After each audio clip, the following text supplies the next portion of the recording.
What is up, guys? What is up? Welcome to Blinky McBlinkerson. Hopefully not, though. Alright, let's see who rolls in here first. Who's going to be the first one to roll in here? And I got to shave, guys. I'm getting a little too long here. Need to take this down a little bit. Oh, got somebody in the house.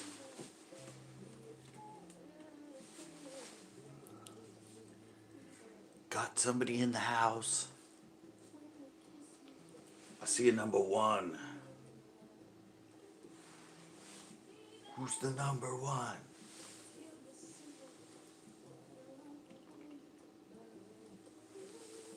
Sure, there'll be more people in eventually, but another beautiful day here in Monterey. Just amazing. Amazing, beautiful day.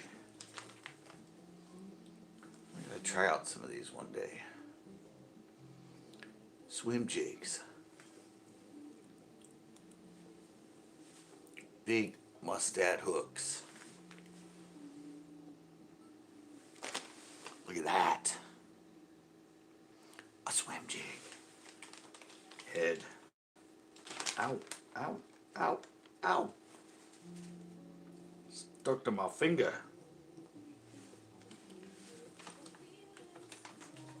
Well, I guess it's going to take a while for somebody to talk. Other than me. Oh yeah, that's a good jig too. Ooh. A milfoil jig.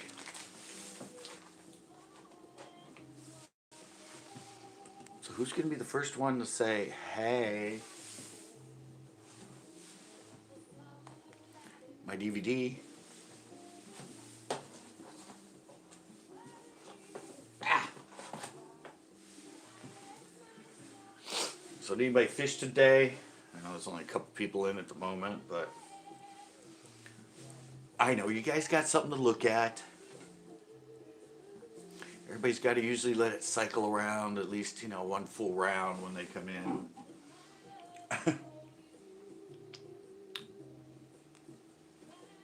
They're like, we need at least one round of the women.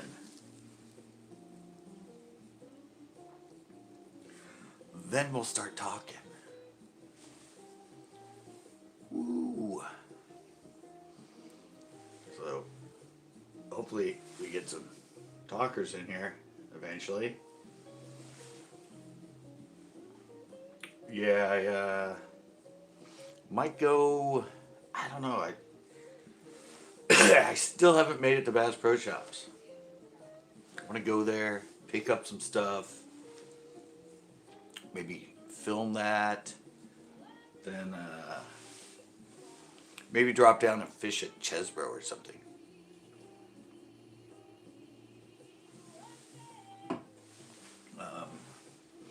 Haven't been over to Chesbro in quite a while. And I want to fish that one main point that I usually do really good at. Of course, I don't know the water levels. I don't know any of that, but you don't always know all that stuff when you go into a lake, so.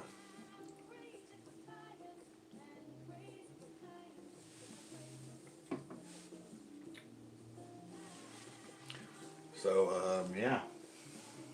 It's been a while since I've had a, I've had a live where it's taking so long for somebody to, give a chat. Usually I have somebody that I know I'm talking to at this point.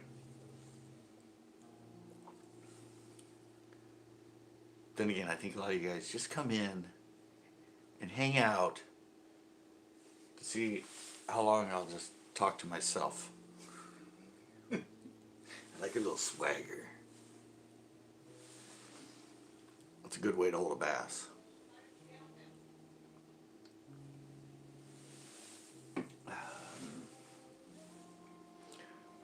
So, This isn't really a scheduled live, like preset stuff. So I'm used to interaction before we get into stuff. But at least you got something to look at, right? It's one of the pre-show girls.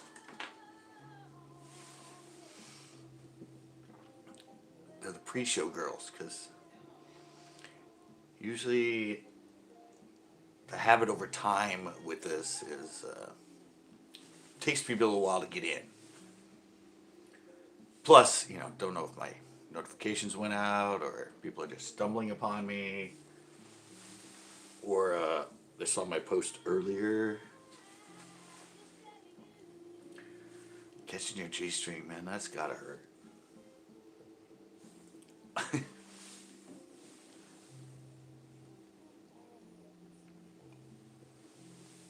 mean, you're lucky you didn't catch yourself, because there's not much fabric back there to hook on a back cast, so feel very fortunate. Yeah, this is exciting.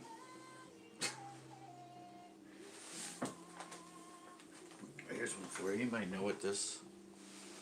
Who makes this? Question of the day. I found this thing. It's not one of mine. Kind of looks almost like the same head, but it's got eyes on it. It's got a regular steel blade, kind of like the one I used to use, or the one I do use. Anyway, I do the one with the bubble holes. They call them bubble holes, but they don't. It's just a different sound. But yeah, I found this thing and I was like, it's missing a little eye thing, a little duo lock snap. But I was like, where did I get this? Who knows what that is? I'll have to make it up.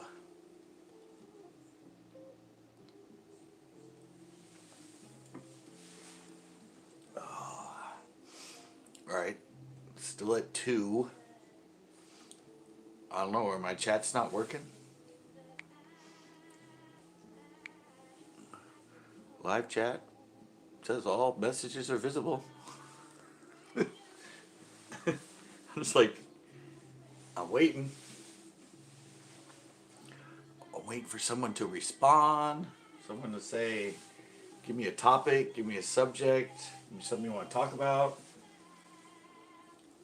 Cameras, fishing, editing. I mean, we talk about anything on Tuesday nights.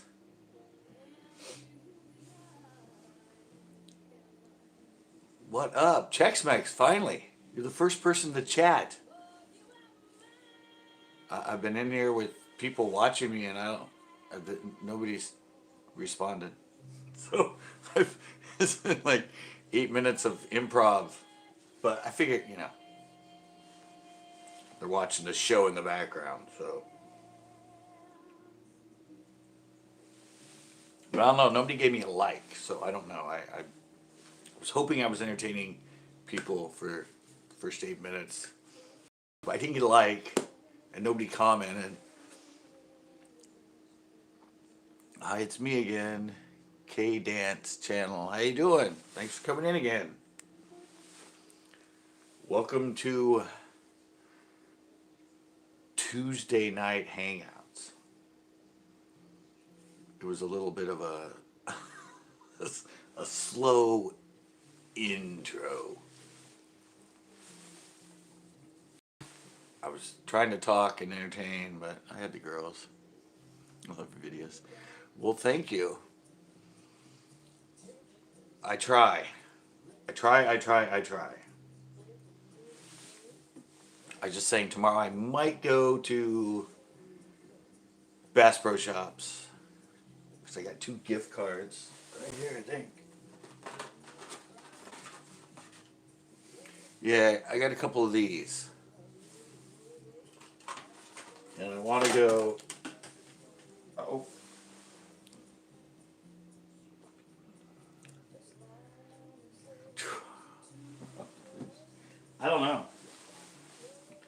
Yeah, but I have these, and I was saying last night I have these too. I have two $10 Amazon cards. So I don't really know. I don't know. I was thinking of getting some Guggen baits and doing a video on trying them for the first time ever, and I was thinking of maybe getting a CCB big worm to trough.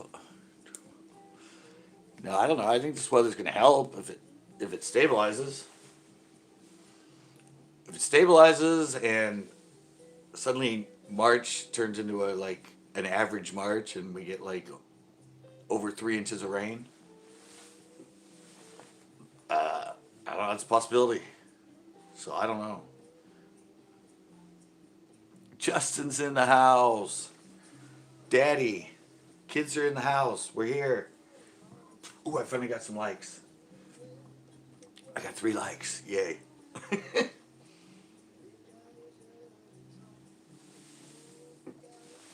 It was looking a little dicey there in the beginning. Yeah, so I was thinking of that. I was thinking of getting like a mystery tackle box or a lucky tackle box, just because I've never done a review of it. So I figured if I can buy one on there and then review it and do the video, and then also to do Guggen baits. I know I'm like, I come in after everybody else is like done with it. And then I come in and do a video on it. I'm like, yeah, I'm gonna get it re-going.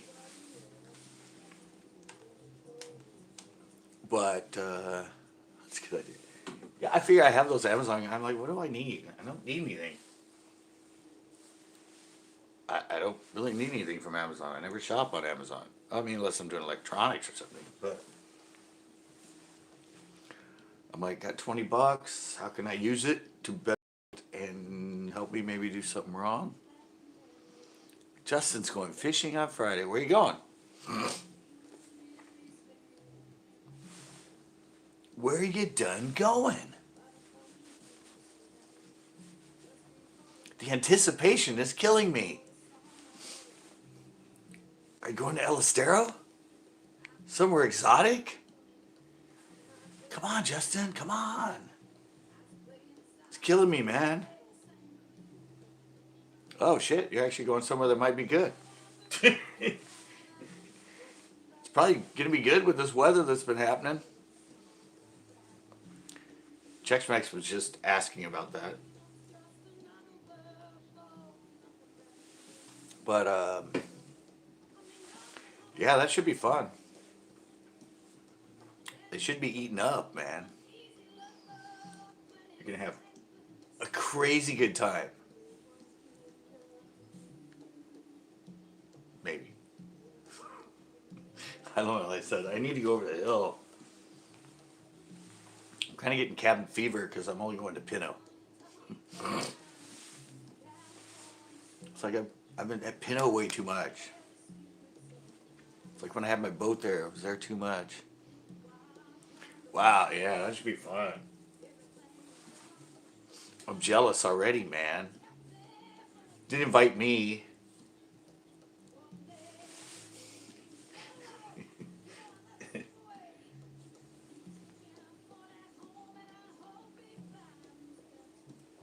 Want to go?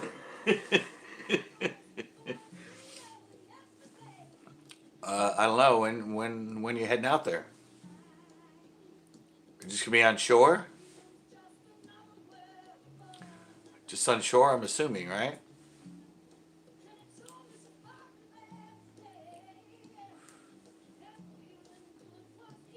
Yeah, if I can hook it up, I'd love to go. Leaving 5 a.m. Oh, that's tough.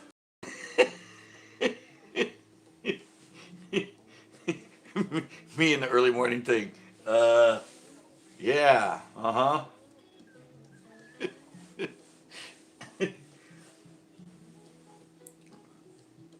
Oh, 5:30, that makes it much better. I just gonna be on shore? Early bird. No, I don't do that anymore. We got 10 people in the house now. Yeah, I just never been, well, I don't know, even the FLWs and that, I just hated get up that early. That was kind of when it happened. Somewhere in the last 10 years. It was just like, when I did the local ones before that, I was excited. Oh, you're going along the canals.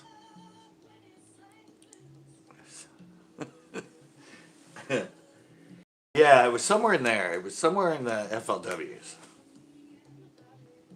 I started my thing in 2010, end of 2009, 2010.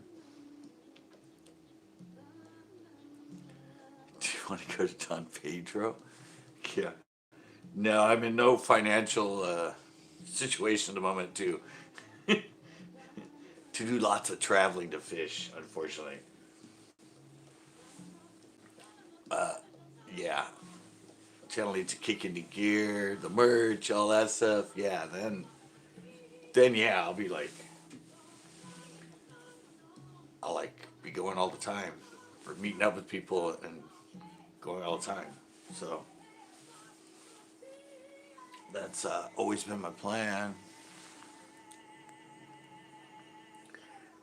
Yeah, but that means you're used to it. Got some chicken livers and picking up sardine. Ooh, yeah. That sounds like a good old time. Yeah, give me another one of them chicken livers to put on my hook.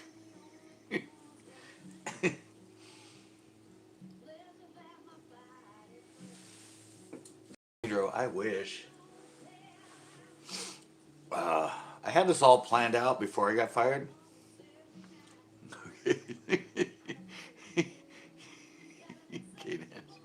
No, no, I wasn't saying that. Yeah, I was just saying, yeah. So I had it planned out to limit it back, number my days, because I was 9 years at Marshall's, so it would have been easy to pick and say, oh, I only want to work these 2 days. And then I got fired, and so, yeah. Been full-time YouTube trying. But then if you go and get a new job, it's like you're not going to have the privilege of going, well, I can only work there. Like, they'll be like, fuck that, you're not flexible enough, you can't do this, you can't do that. Yeah. Yeah, then I got fired. That screwed everything up.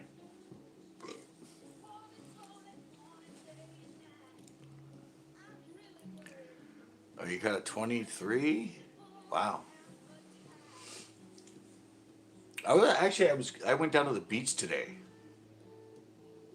I was actually going to try and do a live. A live, what was I calling it? A live bite. You know, sort of like, oh, we're giving the fishing report.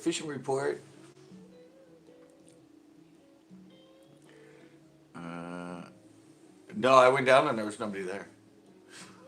I wasn't going to fish. Because in the paper and all that, my mom said, oh, the surf perch bite is pretty big. There's going to be a lot of people. There was a lot of people down there.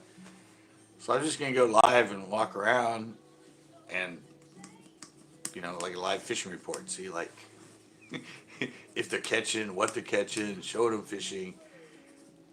And I realized that actually in my car when I was down there, I didn't have any reception. So I kind of, I don't know. I don't know if it's because I was in my car. I've never been to that beach to try and go live, so I don't know. I just assumed I'd have really good reception. But yeah, I went down and nothing. And then, oh yeah, Candace channel where I was. I said I think tomorrow I might go to Chesbro. I might finally venture over the hill. I said I really need to go to Bass Pro Shops to get stuff and film a little show using my gift cards, stocking up for what I, use throughout the year. that all got stolen when I left at the lake. And then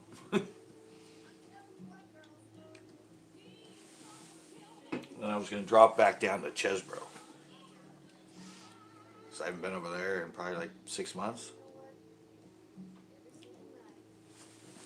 Long time since I've fished anywhere but Pinot. I've been hiding out too much, Pinot. Getting too comfy there. Well, I was saying that earlier in the stream. Yeah, I was. When I used to have my boat there, and it just got boring. Like I knew the lake, I could almost always catch fish, and I was just filming it day after day after day. Biggest bass is 9.5. Biggest channel cat is 18. I think biggest striper's like 12, 15. Biggest carp's like, I don't know, like 28, over 25. Between 28, 30, somewhere in that range.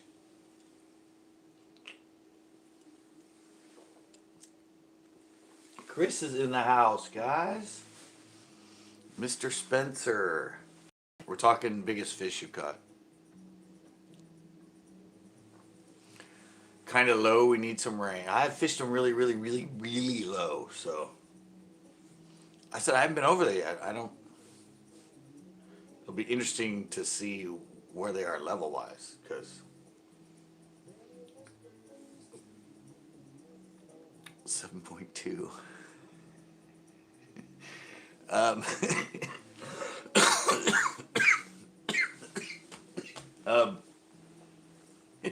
7.2. Yeah, I'm interested to go over there, 'cause I don't know what the level is. I mean, I was thinking that those rains in December might have rose them quite a bit. And then they would just be, slowly going down from there since we haven't had any rain. But yeah, I'm going to go over there and I'm going to fish them. I'm going to see how low. Actually, all last year, the coyote wasn't low enough for me. My favorite point they sit on, it was always too high. The point was too far out. It needed to actually get lower, down to like 28, 30%. And that's when they can go to shore and hit that point.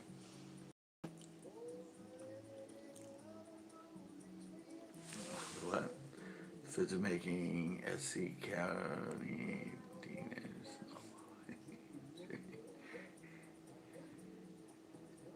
Drain it all. Well, they said they only had like 20% of the dam to keep. That was what I heard.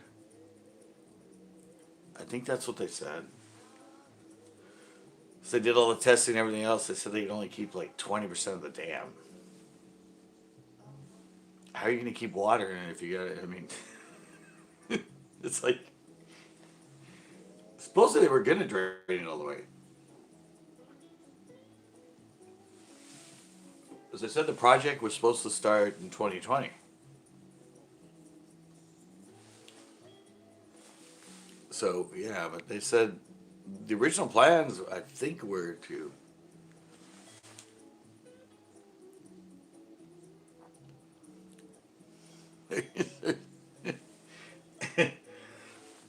yeah, basically. Oh, I don't know. I always assumed they were going to have to drain it. Or keep it at a really small, teeny little pool in order to do it, but I don't know. They have to drain it all the way. Take how many ever years to build it, fill it back up, restock it. Should be a good lake after that.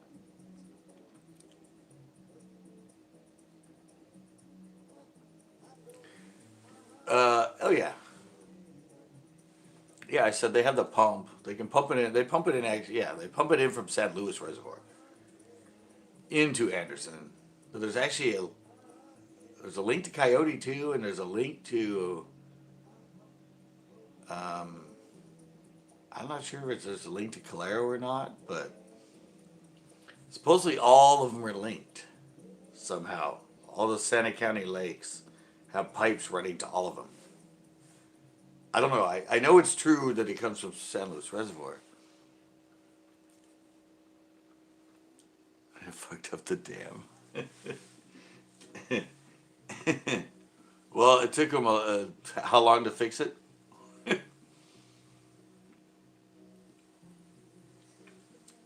2020. The Delta for my story. Oh. Yeah, well, I said the Delta. They pump the Delta water into Anderson.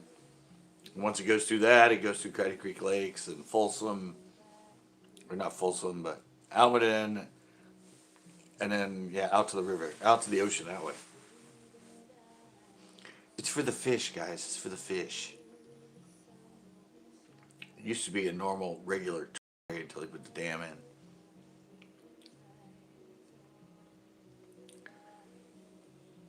What do you mean from Modesto? They've always done that.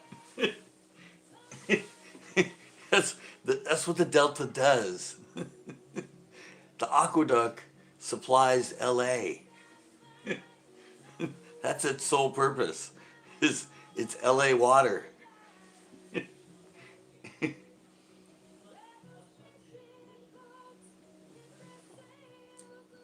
Oh, way up north, yeah. With Shasta and all that other stuff.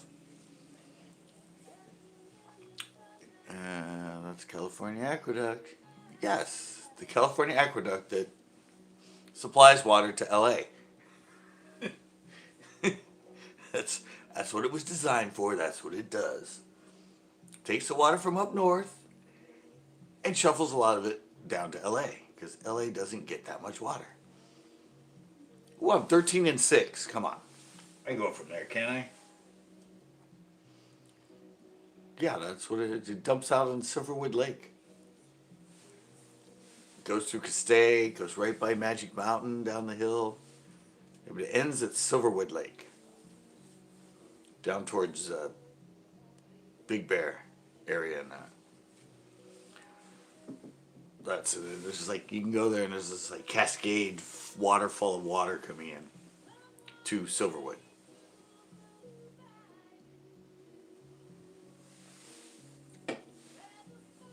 And then I guess from there it's pumped out. Yeah, that's what the aqueduct does, guys. Yeah, some of the farmers and other people along the way get some of it, but 90% of it is heading straight to LA.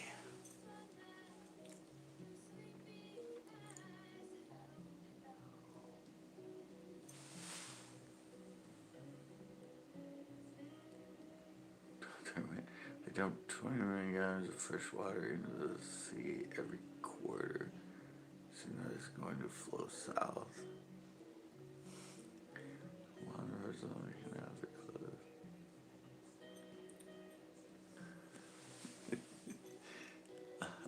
Yeah. My friend works a dam at Centennial Lake and said they expect to drain both lakes due to drought. Am I the only one? I know, I'm still sitting at 13-6. Works at a dam in San Antonio, and they said they expect to drain both lakes due to drought. Yeah, they always kind of drain for both those.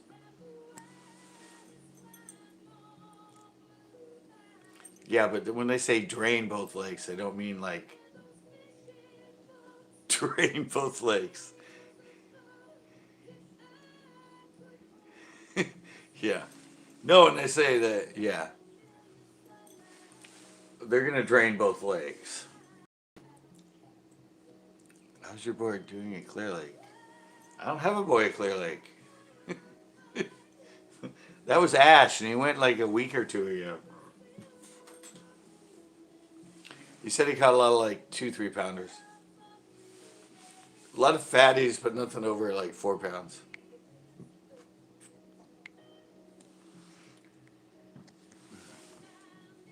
Yeah, Asher.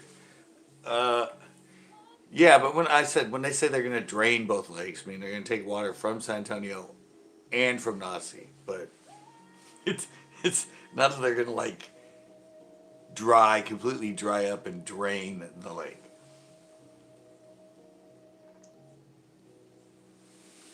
They're just gonna be draining from both lakes. They usually try to keep San Antonio as full as they can.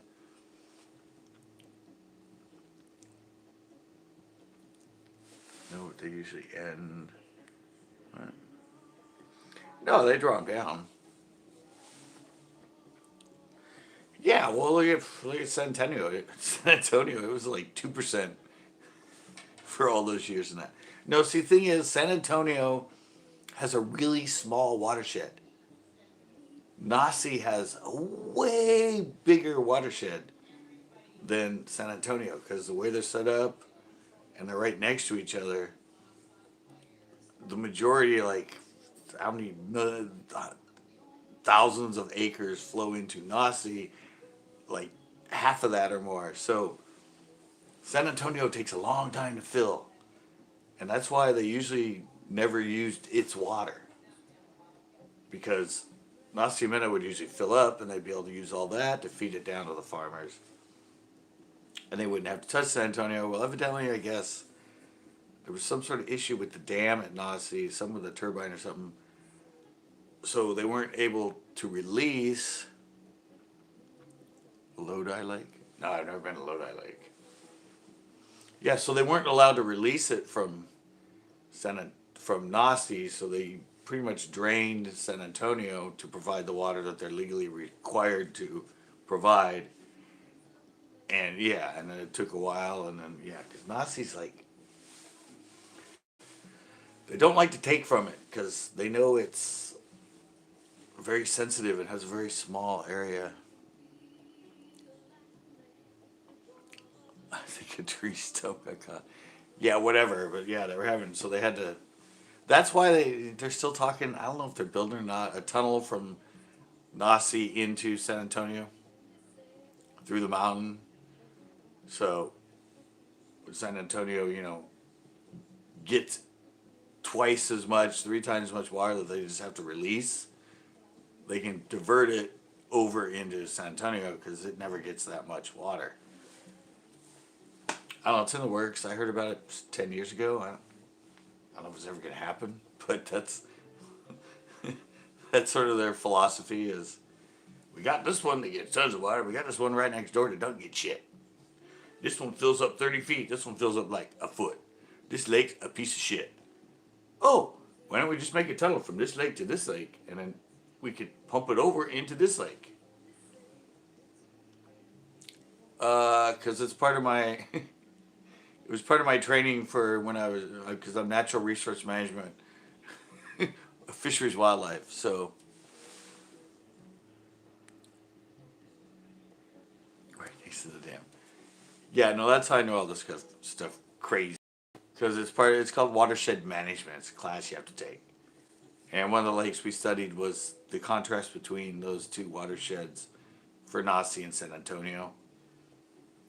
And how the planning of it and the fact that, yeah, it's weird because San Antonio's further north. I mean, by 2 blocks. I mean, because you can sit in that road in the middle and you can see Nasi on this side, San Antonio on this side. But yeah, its watershed that it gets to come into it is teeny compared to Nasi. I think Nasi's watershed is probably like 100,000 or like 10,000 square miles more than what feeds into San Antonio.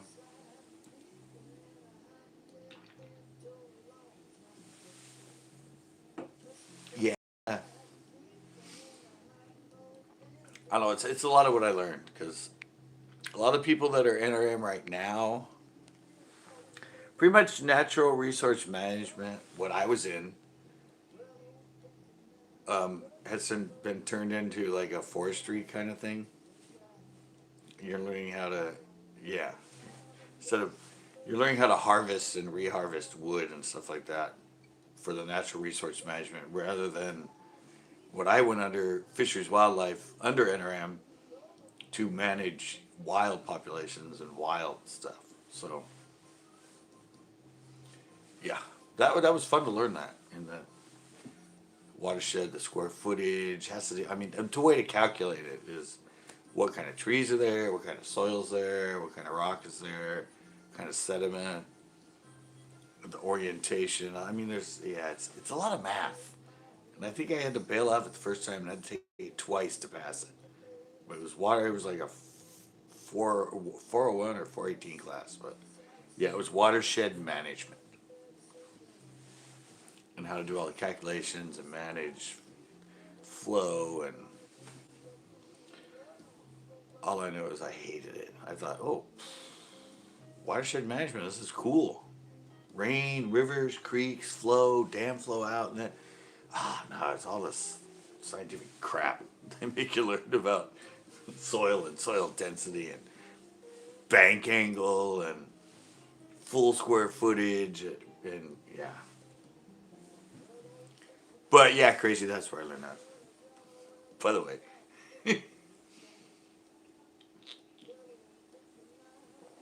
that was where I learned at least this part of stuff.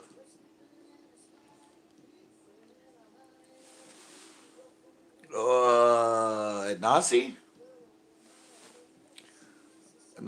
I like 3 pounds, three two. They made it unfun. Yeah, they made it because yeah, 'cause it was all. I said it's yeah, it's a lot of all kinds of because you had to calculate flow the water and flow water through certain types of soil and yeah, I went in there going really seems like fun and I came out going this is harder than Chinese algebra. It's just yeah, it was just all formulas. I'm like, all right. First off, a lot of this is for raising timber and doing that sort of stuff, which that doesn't interest me. I'm more interested in how much will flow into a lake to bring it up, because I'm interested about the fish. But it was more about managing timber and all that was part of that wildlife or watershed management class was for something I didn't give a shit about. But it helped me understand more about watershed flow and lakes and all that crap. Um, all right, I'm going to the porch. Off to the porch for a little bit. Give you people a little break from the girls. I know they get a little obnoxious after a while.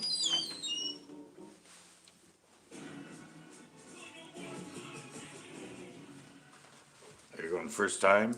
Yeah, I'm supposed to go with Dalton. We had a plan. We had a plan. We were going, and then I don't know what happened to my plan. Sunday, uh, he just called me up and said, "Not gonna be able to make it this Saturday. Let's hook up." I know he's going all the time though. I get his video alerts and I see all his videos, so I know he keeps telling me, and he comes in my lives, and he keeps going, "Yeah, dude, we gotta hook up. Gotta hook up. Call me." We did hook up. We did like what, 3 shows at 4 shows at Pinot. But yeah, I was supposed to hook up with him eventually at some point. And we'll be down at Nasi doing a.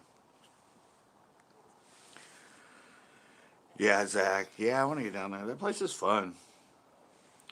Places, yeah, you always catch a lot of fish. You can learn techniques there. I mean, yeah, you can fish stuff you've never fished before because those things are so prolific in there and so aggressive. And I mean, you can catch them on topwater in there. You can catch them on cranks in there. You can catch them on spinnerbaits in there. You can catch them on plated jigs in there, regular jigs, Nico rig, Ned rig, shaky head, flicking, weightless Senko. It's a great place to learn how to bass fish. 100 fish days in there. And now the fish are getting bigger.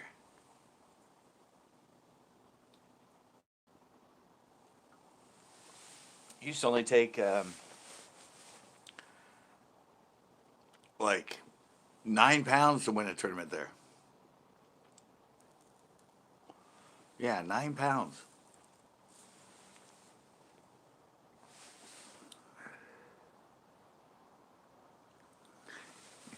You see. Oh yeah, why? One of my oldest shows is from 2003, 2004. When the one I had on paper on cable access. One of his junior spooking Nasi. And I had a little clear Zara Spook Junior, blue clear with a silver plate in it. I annihilated him in that show. I was doing it. I was basically doing it pretty much all day long, but it was in the middle. It was in like July, and there were so many boats out there and wave, and I only got to film in the morning, and it just got too rough. My tripod wouldn't stay on my deck, and I had to shut her down, and I got to fish it again at like 7 or something, 6:30, something right before dark. I got to film the rest of it, but man, I must have caught like 30 fish in that show. Just everywhere I went with that little spook parallel to the rocky banks. So you should have like 9 fish on it before you got it back to the boat because they all just missed it. Yeah, that lake's a lot of fun when in the summer with topwater. Texas rigged, yeah. I didn't really get into flicking in there, the 5-inch with the weighted wacky. Then really good with the topwater, drop shots, high speed shallow square bills, deeper, the deep little end, the 10-foot deep little end, cranking that out a little deeper. Spinnerbaits, fish her at night one time. I don't know if it's still open at night, but it used to be open at night. And I got second place in the tournament, spinnerbaits after dark. Little single blade, black and chartreuse spinnerbait. So yeah, I've caught them on every freaking bait in there. Nowadays, I usually just go down there and throw plastics and stuff, little jigs. But yeah, it's a fun lake. It's a numbers lake. And now it's starting to get better, I guess, in tournaments. I guess now it's like sometimes 13, 14 pounds is winning.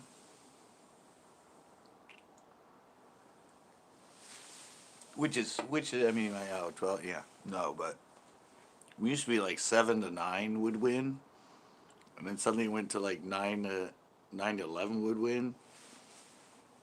Now it's up into the like 13, 14 will win. That's a good sign. The lake's maturing into something that's got some bigger fish in it. Why it stalled for so many years and there was nothing but like pounders in there?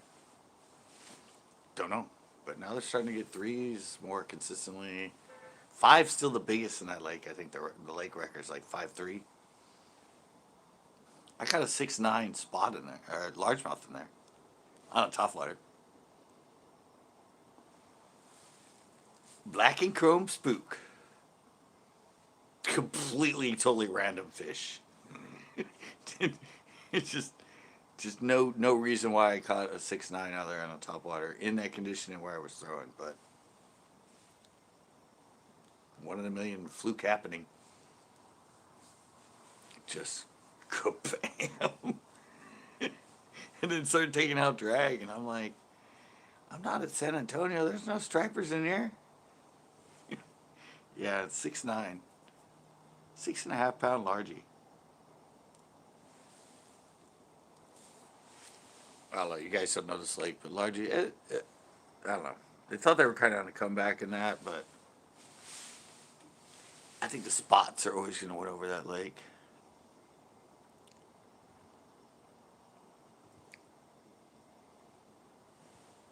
They go usually catch 5.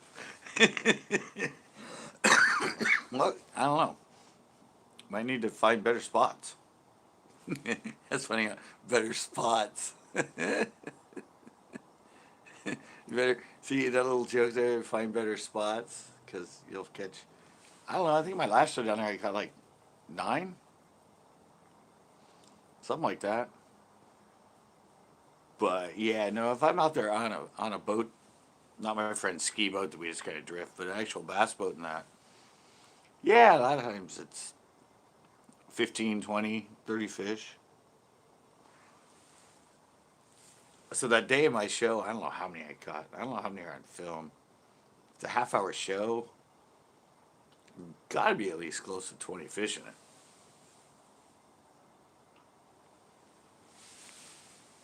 And tons of them that freaking missed the bait, and tons of them that jumped and came off. So yeah, that's a great lake. Anybody from around here, if you've never been there, it's fun lake. And I said you can learn any technique you want there. If I still lived down there and had my boat, yeah, I'd be doing some CCB educational teaching on Nazi for people just getting into bass fishing. So I could pretty much teach them anything in a big time public lake, not like a farm pond.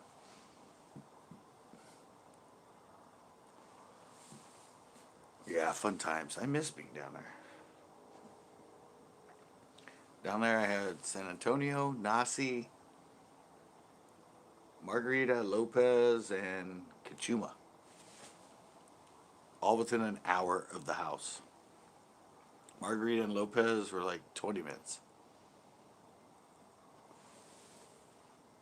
And totally different lakes. One's like long like a river, lots of weeds, everything. The other one is kind of a U, a bowl, deeper, just rocky bank.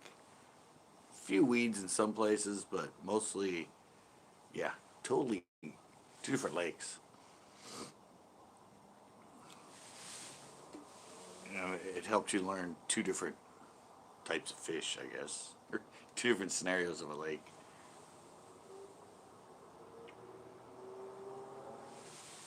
I still got 9 people in here, really? I thought I was just rambling, but of course I'm rambling in fish, so. I can see how people are still here going, ooh, he's going out for all the educational stuff now. It's kind of what Backroads said. Yeah, we haven't seen Backroads in here. We haven't seen Big Worm's in here. Chex Max. Noah hasn't been in. Low Budget came in yesterday, by the way, guys. FYI, he's still alive. He's still alive, and he was just really busy. But he came in yesterday. Not yesterday, not the panel. Sunday he came in alive when I was at Pinham. So that was a relief. Everybody was really wondering what happened. Oh, the Ned rig? Yeah. Go light. Yeah, he shut up. Yeah, go light. Go with like the smallest. Go with like the 132nd. I think that or 232nd. I don't know. The smallest Ned weight. Put the little. Don't put the TRD anything on it. Well, you can, but I use just a 3-inch stick bait, like the Sticko. Yeah, I put that thing on there and get the ones that don't have the weed guard. You're still gonna hang up anyway with them. Trust me. But and yeah, just throw it out and just like slowly just twitch it and do it down those steeper banks and bingo bango. Yeah, 1/10. There you go. That might be the smallest. 1/10. Yeah, that's it though. You gotta use the small one. A lot of people use like 3/16 and a quarter. No, I think even Ned himself, the guy that invented that, he likes the lightest possible. Yeah, throw that thing off. DRW, his wife, like, loves the Ned rig. She catches, in his videos, and that always catches tons of them on the Ned rig at Nasi. So, ooh, I went up to 8 likes. So, yeah, definitely throw that around out there.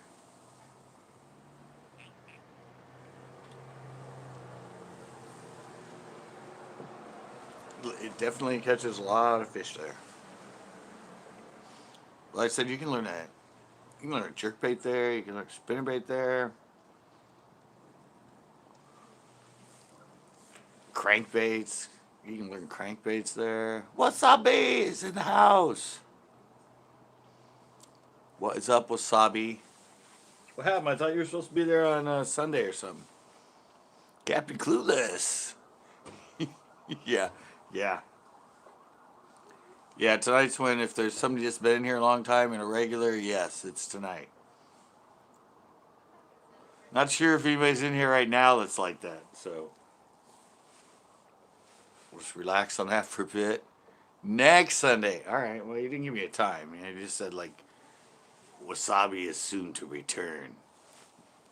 It was like a trailer.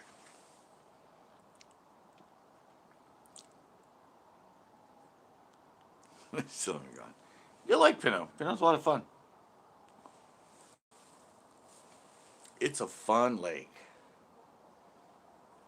I know for a lot of people it's frustrating, but it takes a while to learn it. Once you learn it, it's spectacular. Learning it's kind of a bitch. Yeah, learning it's a bitch, but once you learn it, it's a really fun lake.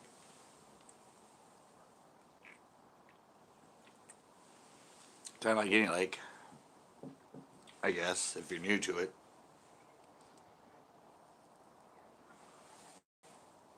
So next Sunday is the return of Wasabi, huh? That's good. I thought Sunday was the Banana Crew event that I was going to go to, but today's 25th, so I guess it's Saturday. I'm gonna have to email them and that. But yeah, I'm supposed to go to that Banana Crew. The guys around here, I guess some of my sponsors and things. Yeah, it's fun when you catch fish. Damn straight it is. Um, yeah, and they're supposed to have it on, like, I don't know which beach, Del Monte Beach, something beach. I don't know. I got their email. I'm gonna email them, get more of the scoop. Might go live there on Saturday. So obviously I'm there. I'm not gonna be a Pinto. So Sunday, evidently, maybe Pinto with Wasabi. The return of Lonnie.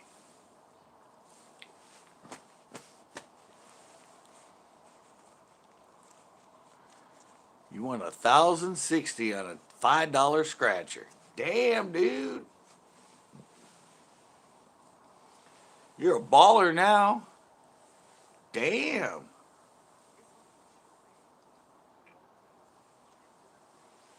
Now, I don't know. If you spend $100 a day on scratchers, and this is your biggest payout,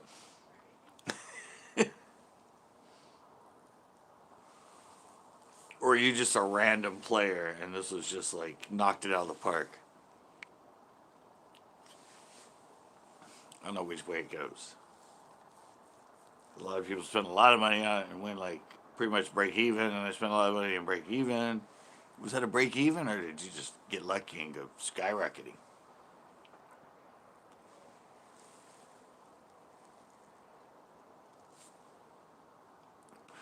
We'll get a response. We'll get... Oh, and sorry, no.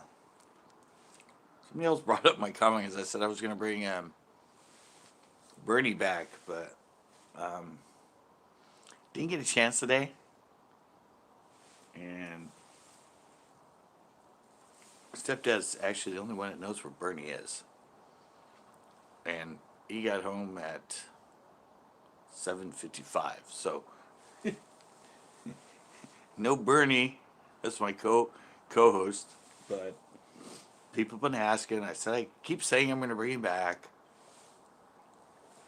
at least for the port sessions of the Tuesday night hangouts. So yeah, eventually he'll be back over there once I figure out where the hell he is. He got packed away with all the Halloween stuff, so who knows where that is.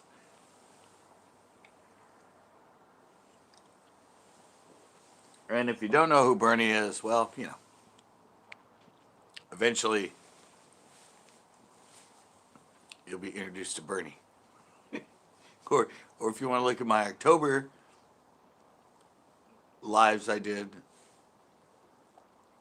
yeah, you'll figure out who Bernie is.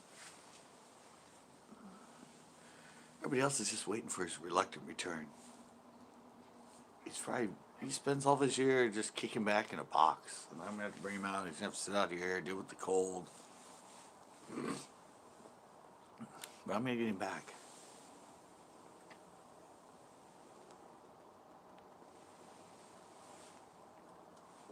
Alrighty. Time to go back to the girls, guys. Or there might be girls in here. I don't know. But either way, it's inside time. It's Tuesday night travel time. Yeah.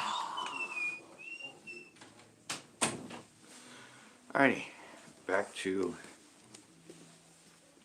maybe. Alright, there we go.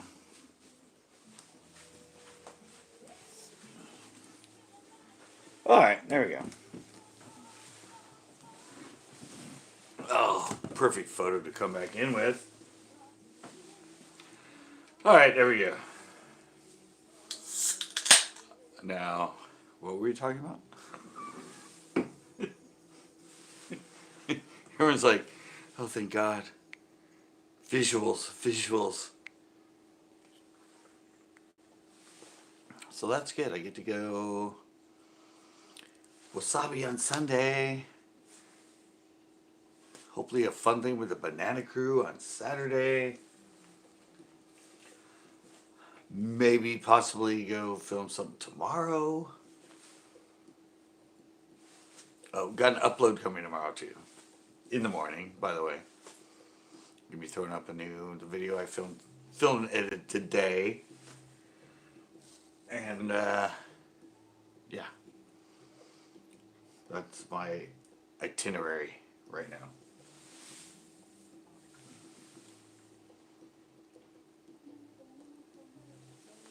Yeah, I know, I switched beverages a little bit right there. We're back to this, back to nobody chatting.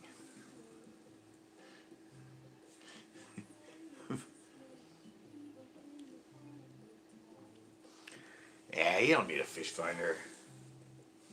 Just visuals. Just look at shore, visuals. Yeah. I never use it. I usually use it for water temp and, well, I would use it for depth if I was like working a certain pattern where I want to keep the boat at a certain depth. But I've never had one like up front. It was always kind of in the back. I only had the one right there at the steering wheel. And sometimes I cruise around, look around, kind of look for stuff, but I never. Yeah, water temp depth, that's pretty much what I use it for. And sometimes, like I said, when I'm cruising between spots, I'd always, and it was just nothing like today's with the, side imaging and down scan, and mine was just a straight. And it would show you a little fish, if it was a fish, supposedly. But yeah, I would just kind of use it. Or if it was a spot where I caught a bunch of fish and I knew I caught fish, sometimes I would go back and forth over it and look at the graph just to kind of see like what it looked like down there. But I usually found the fish before I used it. So I guess I kind of used it, but in a bass backwards way. Like, man, I always catch fish here. I know the privy cast and everything. Let me go look and see what the hell that is down there. And I would go over it and go, wow, all right. No wonder I always catch fish there, because, yeah, looks like this little rock down there. It looks like there's a log on it. Nice.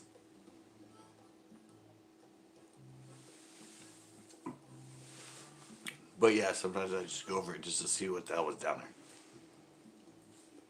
I don't always catch fish. I just want to see what it looked like under the water. But we're here in California, and a lot of times all you gotta do is wait till you wait a couple of years, and suddenly it's so low that you can go, oh yeah, look at that, 15 feet up, that freaking log right there. That's where I used to catch all those fish. And you'd have to wait till the water get back up to the right or right level and that, and then you go targeting it. But you often get to spend a lot of time going, oh wow, oh, because suddenly you're on a lake that's like 20% when you used to fish when it was 80%. And you look around and go, damn, oh yeah, oh hey.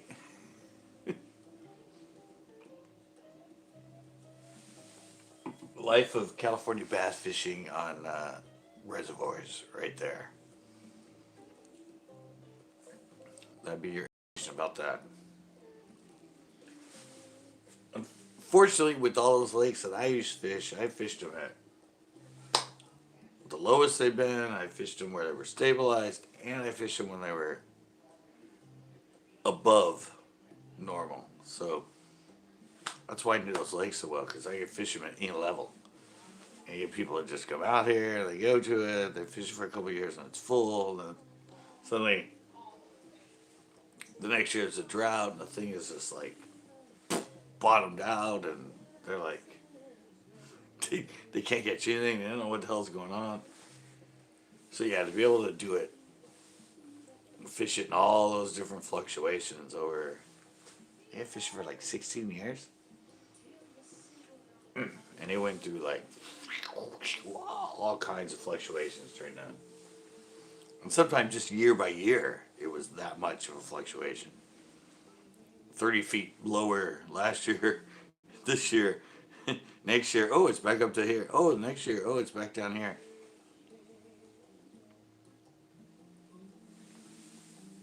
But that's what helps us. And you know why a lot of the California anglers now are doing really good on the major tours back east, because theirs is a lot more stable, ours is a lot more fluctuational. So it's easier for them to adjust, I think, because we have such extremes here of up and down. And so I think that's really why a lot of the California anglers do so well back east. Like, you know, Aaron Martin, Skeet Reese, I don't know, there's tons of them now that are back there doing really well.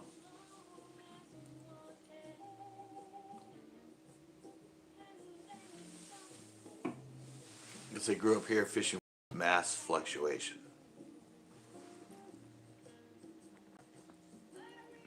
Yeah, water temp and depth, that's pretty much what I use it for. If I found something that was kind of interesting and different, or sometimes when I catch fish and I catch some other fish on a certain thing, I'd always go back and look at it to see what the depth was. I'm like, well, all right. Same kind of grass here. And I just caught those fish out in front of it, and it's 6 feet here. The last place I was, it kind of looked like this. When I caught some fish, I looked at the graph, and it was 6 feet deep. So, oh, grass like this, where it's around 6 feet deep. Bingo, but I would just walk back because it blinked me. Wow, guys, my first blink. It took an hour and 5 minutes this time.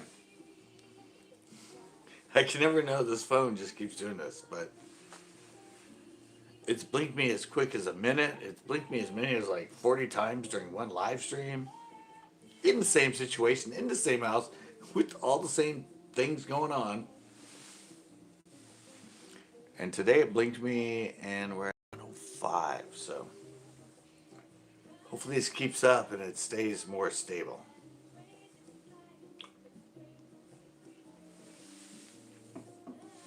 But totally shattered my train of thought that I was on with whatever I was talking about.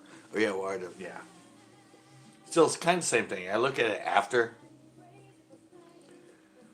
I just look at the visuals, like that kind of looks like it's similar to this and that, and then I'll reaffirm it by going back and going, huh, interesting. Looked a lot like that one, and guess what? It's same depth. I'm bringing a king cobra right now. A little king cobra.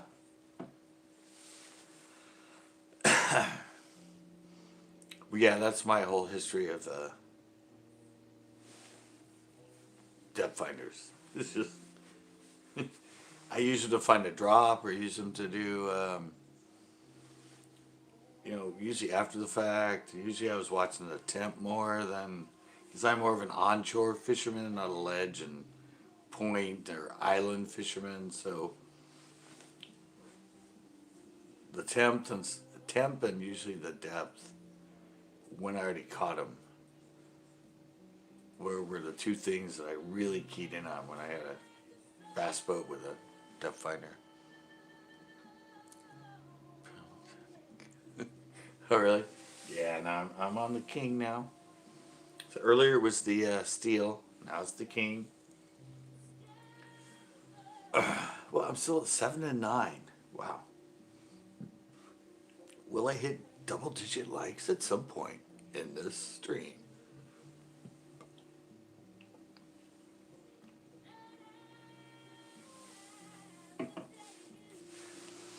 Yeah, but I didn't. I said I never used it like that. I wasn't one of those.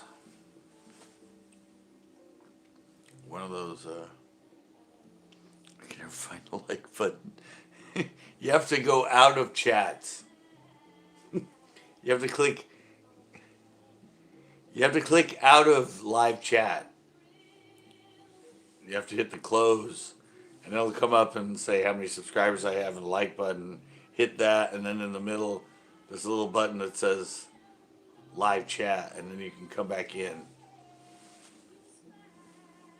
Yeah, but you have to go. Yeah, there you go. Evidently, you figured it out, guys. You figured it out. I saw the light go up by 1. Now if you can figure out how to get back to live chats. Yeah, I can never find that either when I first started. Everyone's like, oh, you have to hit the X for live chat. Yeah. Got it. Yeah. See, it took me a long time too. I'm like, I always want to like people's video, but I was in their live chat and I'm like, how the hell do you like this damn thing? Because usually it takes you in and takes you straight to live. Yeah, you hit a little X, then you hit the like, then you hit the live chat button, and then bingo bango, like you did, like you found out. You're back in, baby. Live, love, live, laugh, and love. I don't know if everybody notices that, like, really cool thing that I always keep in the corner. Live, laugh, love. The 3 L's of life.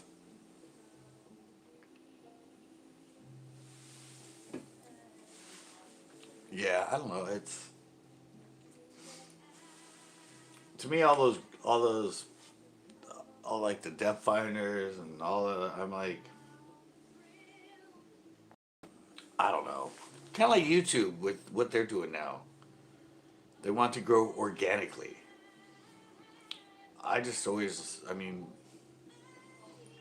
always want to do it organically, like, just by looking at, the surroundings, and like, wow, that looks like a really long point.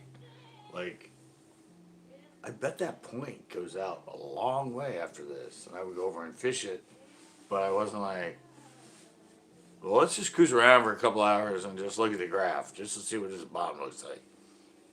I mean, you can do that with topo maps and everything.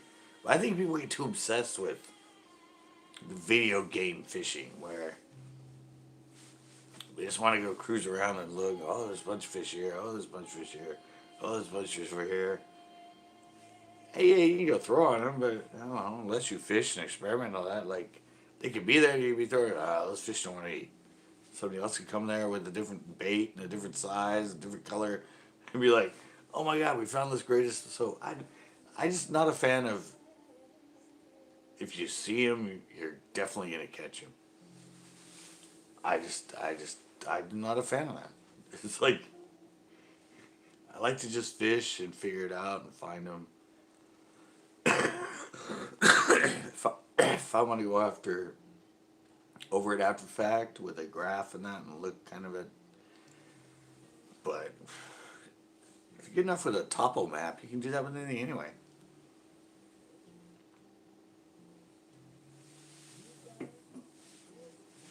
I don't know. It's a gripe I always have with stuff.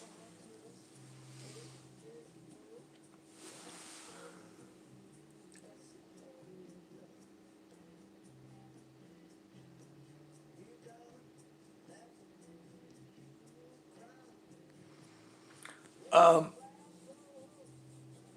yeah, yeah, Zeke. I mean, you can do that, but also if you do suddenly start catching fish in a certain spot, just go back and look at the graph. Like if you have it on your console and it's not next to you or you're not watching it, but if you catch fish, go back and check the depth. Because a lot of times they'll be oriented to a certain depth. So you're like, oh, caught a fish here. Oh, it's 5 feet. Ooh, caught a fish there. Same kind of weed in that. Let me go see what the depth is here. Oh, coincidentally, 5 feet. Like, oh, hey, here's a pattern. I find this sort of weed somewhere around this sort of bank, around 5 feet of water. Guess what? That's where the fish are orienting. At least the active ones. So, yeah. I just don't use it as a precursor to going and fishing. I use it as a along the way sort of tool. And like I said, I'm not using. I'm usually more inshore, round shore fisherman. You know, 15 feet. I'm not a offshore 30, 40 foot cut bank sort of fisherman. That's just not my style. So you just gotta, and the shallower you are, the less you need your electronics, except for maybe the simplest thing like depth and water temperature. It's much simpler that way.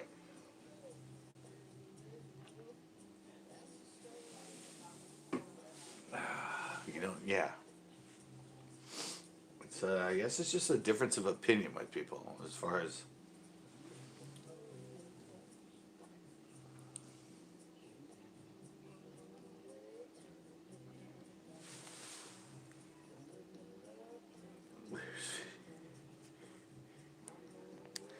Yeah, I mean, I don't know. Uh, I don't know. For me, I'd just rather. I don't know. I'd just rather. And I think this would be a really good series. I mean, or at least a once in a while series. Yeah, yeah. It's not a crutch. It's just something you look at during the day to pretty much for me to re-verify what I already know. Cause blink me again. All right, that's second time it's blinked me. So I'm gonna go out the porch in a sec. But yeah, I was talking about, yeah, it'd be a really cool tournament to do that. Like a no electronics tournament. You know, it's like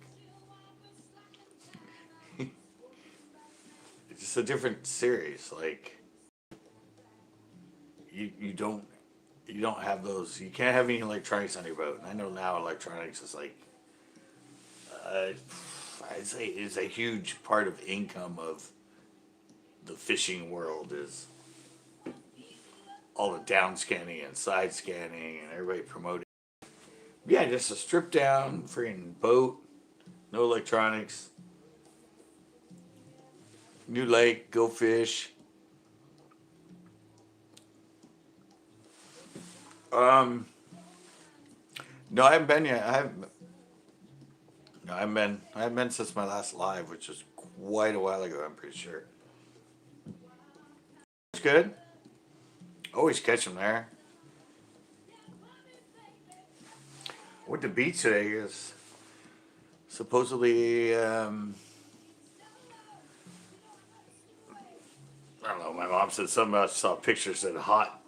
After I did that video where I caught absolutely nothing, hot perch by blah blah blah blah blah blah blah blah blah blah blah blah blah blah. I went there today. I was gonna do kind of a live fishing report, like go down there and ask people on the beach live. First off, I found out I don't think I have any bars there, so I don't know if I can do that. Maybe somewhere else, but yeah, I went down there and there was absolutely nobody. It was like a freaking ghost town. I mean, there were tourists and kids, but there wasn't. I looked that way and I went out and I looked the and I'm like, well, she just said just Friday there were like tons of people out here and everybody was catching fish and I went and looked and went, there's not one freaking person fishing as far as I can see in either direction.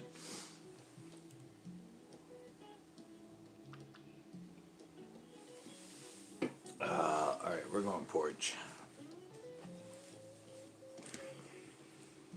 We're going cash again. We're going cash.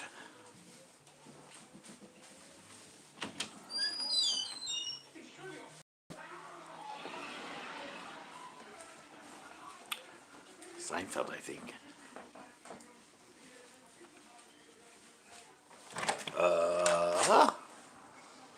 So anybody else have any other plans for fishing? I mean, I got an invite to Don Pedro. I got an invite to Los Banos. Both of which I probably should not going to be making it to, unfortunately. One sounds way too early, and and the other one seems way too far away. So, anybody else have plans? Oh, you bastard! Oh, I'm pissed. I'm pissed. Sorry.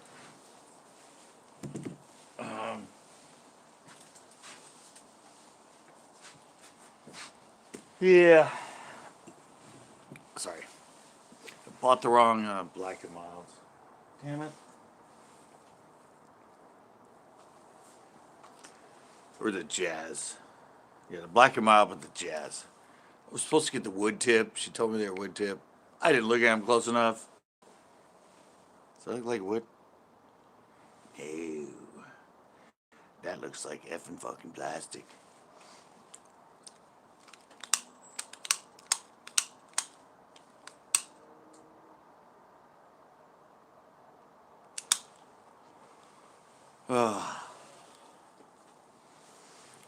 So, come on, people. What is up?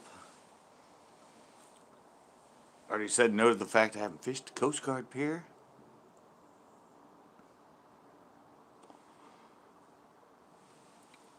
Anybody else with any other questions? We've talked about a lot of stuff tonight. Randomly, I think. Do you hunt? No, I do not hunt.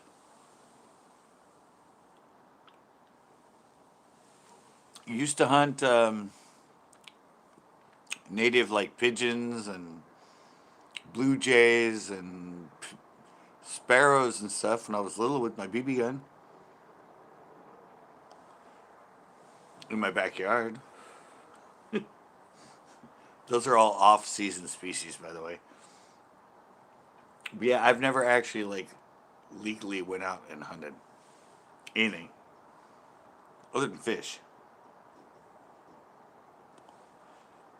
I hunt fish all the time. I'm a fish hunter. But yeah, no, I just never got into it. The Beecham, what is up? Beecham 831 in the house. Not Beach Bum, but Beecham.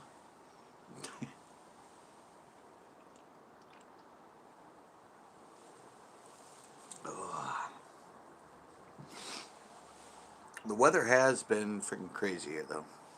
Not crazy. It's been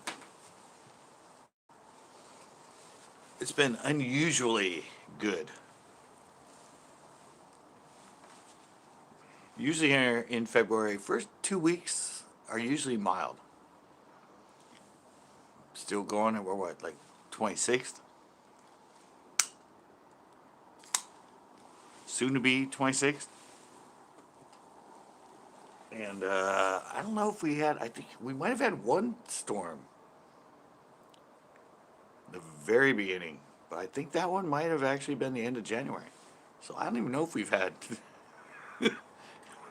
any rain in February.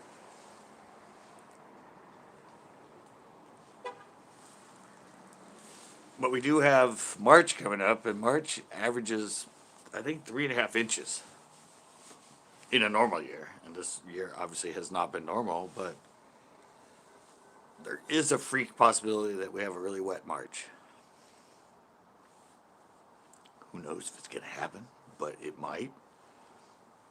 And that'll really friggin' spin a mix into these fish that have been sitting, and sure hope so. Yeah, we all do. But yeah, it's just that, I don't know. It's just sort of that, even with fish, they get used to a pattern. And when that pattern sort of gets disrupted, yeah, it's just weird. I mean, it's like anything else. It's like, well, we should be freezing right now. We should be in like 50-degree water, and we've been at 56 almost the whole winter. Like, what's going on? Why is it not getting that cold? And it just sort of unorients them to their usual pattern.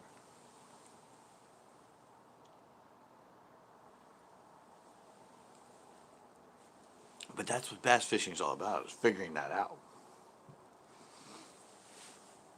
Figuring out why you didn't get shit that day and somebody else caught a whole bunch.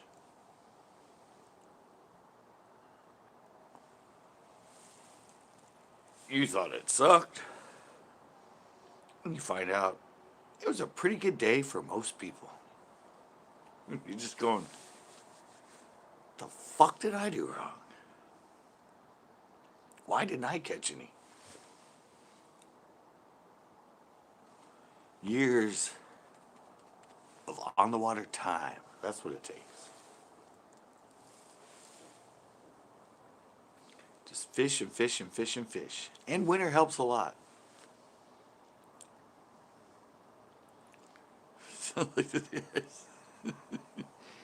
Yeah, I don't know. It's just, I don't know. For me, it's to me the whole thing has been always been about being more consistent and being able to understand them more.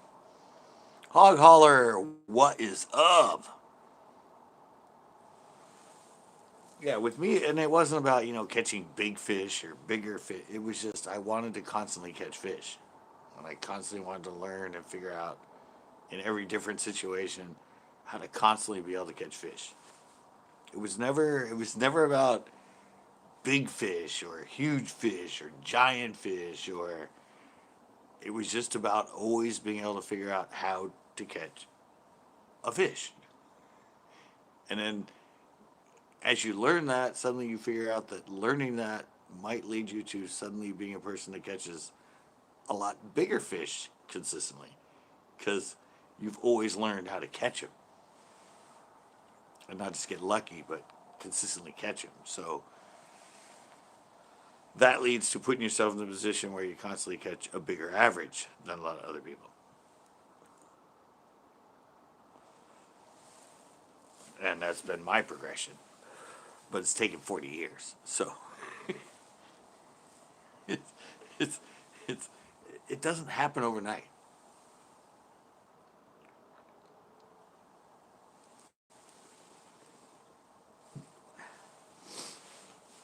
It takes a lot of time on the water. Because I see a lot of, I mean, I see how it goes.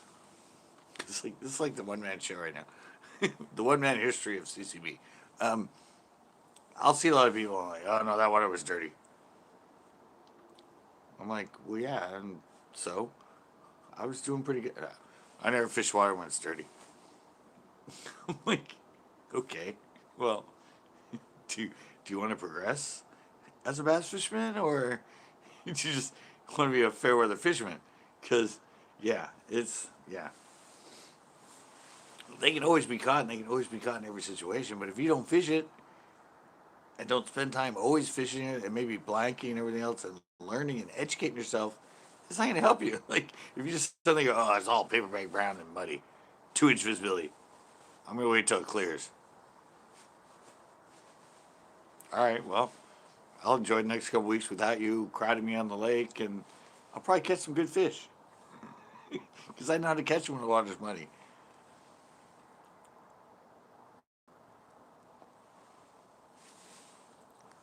Hog collar. You gotta, I don't know, you gotta be in a club that has co-anglers.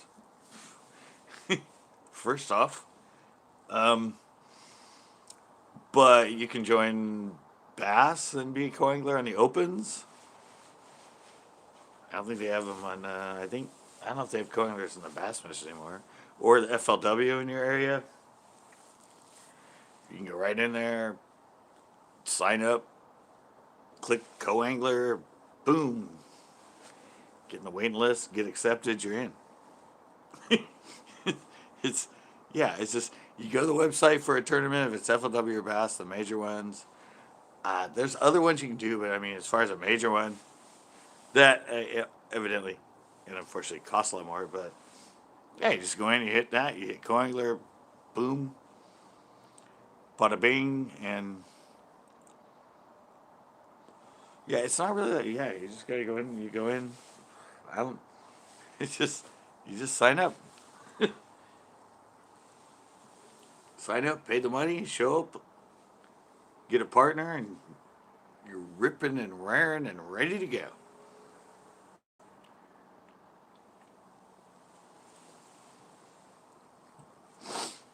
Or you can join a lot of local clubs. Have co-anglers. It's partners, but it's co-anglers. So same thing. You join a club.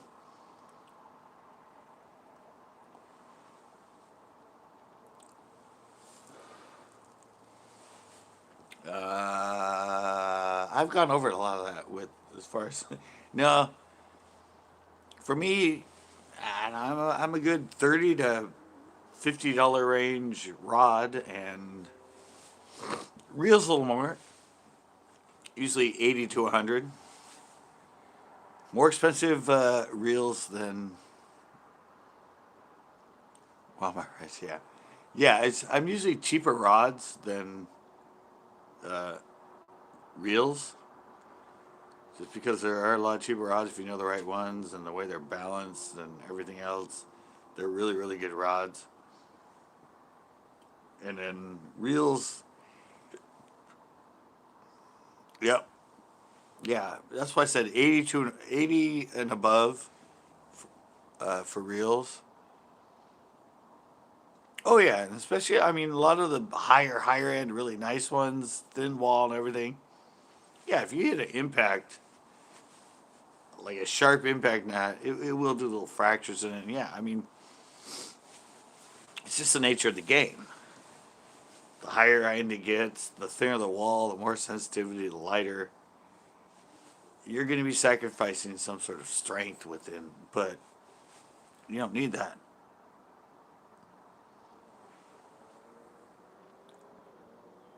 Grip bait rod? I mean like jerk baits? Is that what you're talking?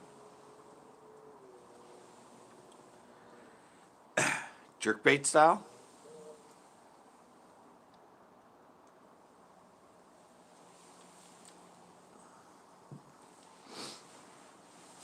I think that's what you're talking about. Yeah, 6'6", 6'6", 6'3", medium, loose tip. This is a light crank. No, I mean if you watch KVD and all that, like I think he had a 6'3". It was the last time I saw him in his Secrets of Jerkbait Fishing. But yeah, it's 6'6". 6'6" is what I've always used, but 6'6", shorter length handle. Not you don't want like a long handle on it. You want a shorter, littler, and a really light tip. Medium action, but a really like it should go down. I think between the I don't know the powers of them, but the tip before the backbone kicks in should probably be like the middle of the third eye.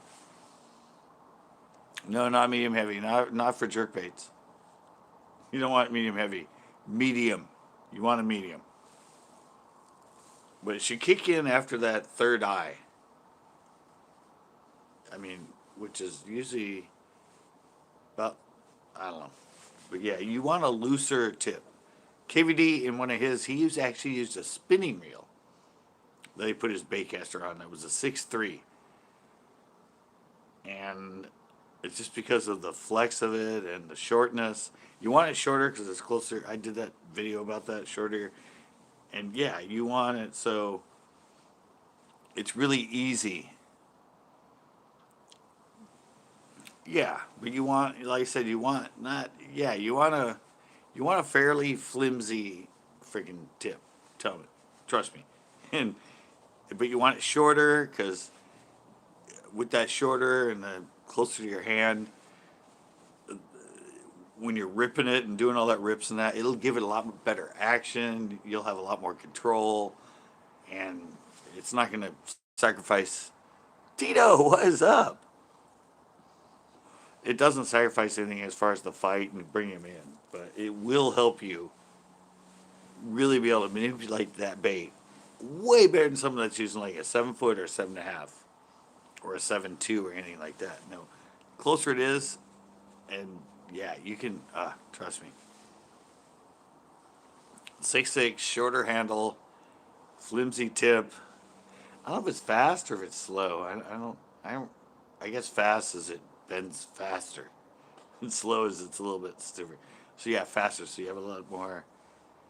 Every time you hit it, it flexes a lot more, and then it'll just really help you, especially if you're ripping it really fast and doing those quick little jerks and everything. It'll give that thing so much better action than somebody that's using a lot longer rod. Get ready for work. All right, Tito.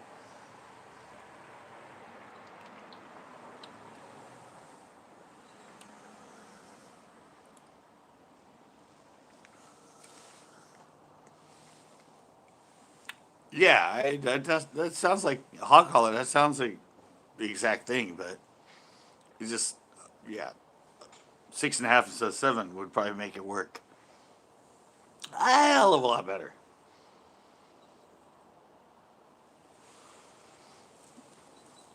I mean, I was doing all right, Tito. I just doing editing and stuff. Filmed a little show I'm putting up tomorrow. Did some editing. But yeah, it's just like I don't know. I was kind of amazed when I saw that thing with Kevin when he was using actually a spinning rod, just because I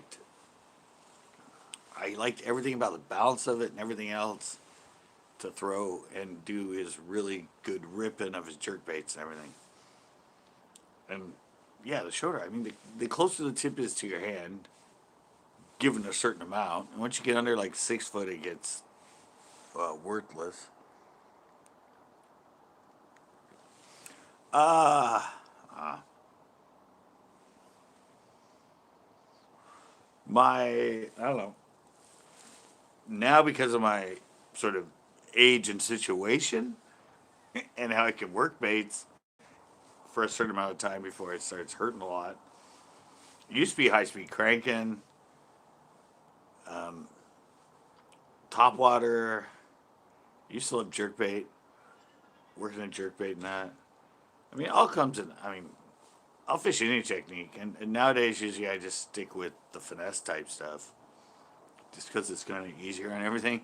Especially when I'm going to these lakes that aren't like, and I'm not in a boat, so I can't travel and hit a lot of water and that. But you can't beat a good a topwater bite, like a buzz bait or a spook. Jerk bait too. I just love it. It's just like doom doom doom doom doom, and all of a sudden, oh shit, oh fuck, oh. I just love that because it's just so like, oh, oh, damn. just, just see it, the surprise of it.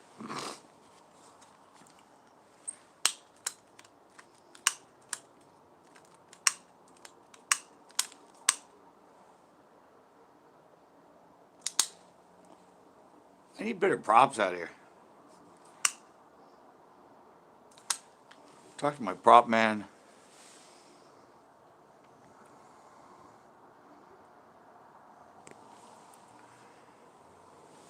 Looking back at the old comments, yeah, no, I heard that from the beginning.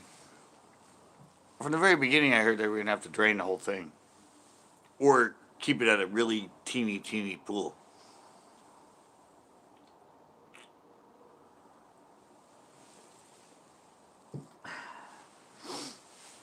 But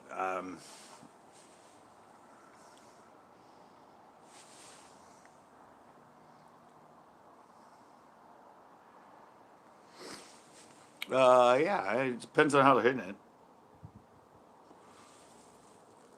It's just inherent with the bait and inherent with the way you fish it. What's the beginning?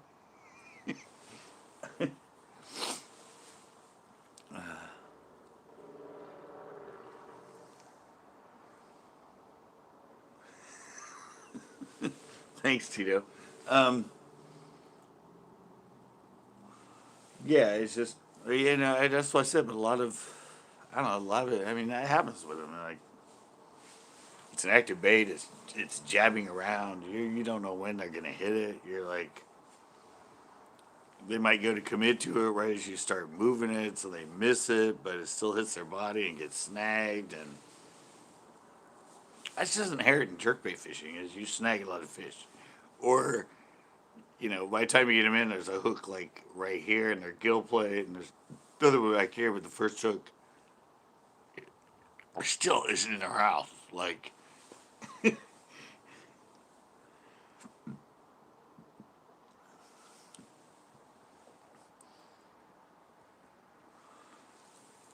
well, that Ned was specific to bedfish, but they'll be bedding at Pinot soon, especially if this weather continues here.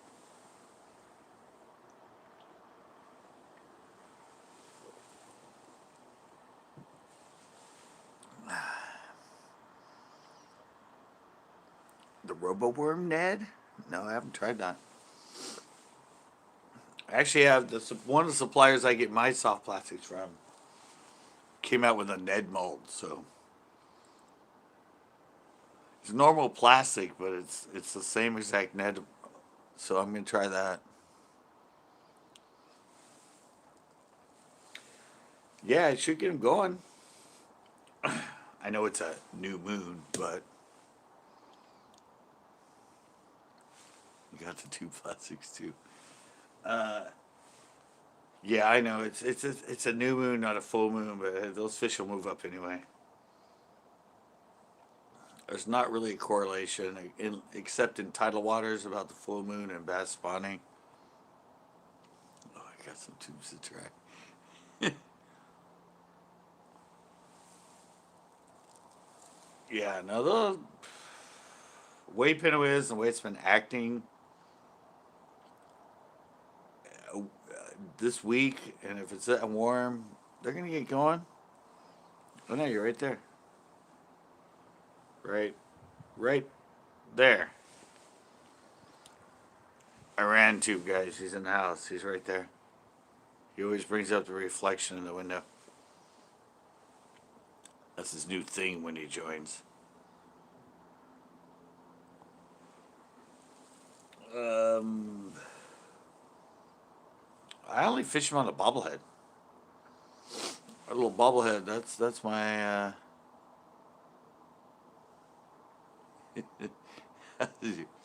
Well, if you're not monetized and you have under 1,000 subscribers, you can't go mobile on your phone, or you can't go live on your phone. Mobile. You can go live on your desktop. You just can't go live on a mobile device. It might be here.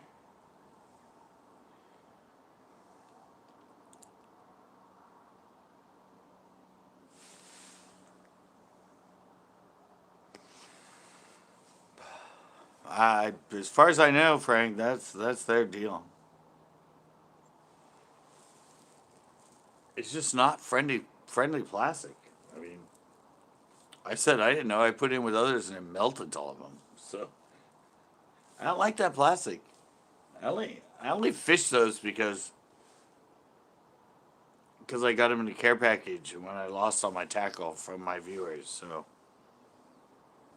they caught me some fishing at, but I hate that plastic. I don't like the way I just don't like anything about it. I'd rather stick with normal plastic. Just do not like that elastic tech shit at all. It's I don't know. It just does not go. It's hard to get on the bait. Skunk water. How is it going? All right, I'm gonna have to take a. I know you're not out with. I don't have the girls behind me. I'm gonna take a potty break. Chat amongst yourselves real quick. I'll be right back.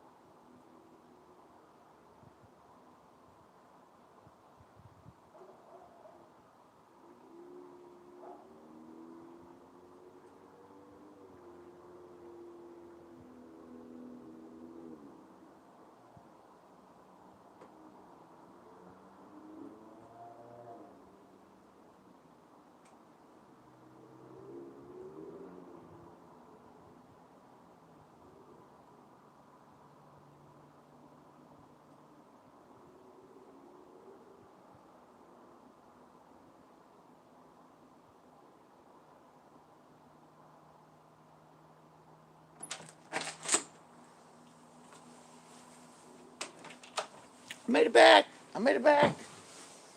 Everybody leave? Everybody leave? No, not everybody left. Catch up on the chat.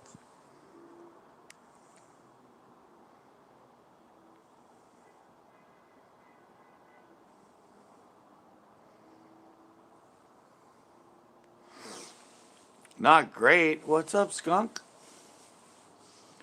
What is going on, girl? What do you mean you're not great? What happened?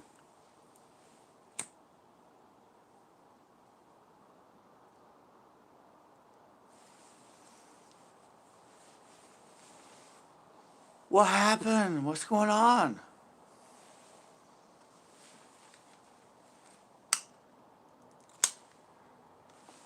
That was a lot better. I want to know, skunk water, what's going on?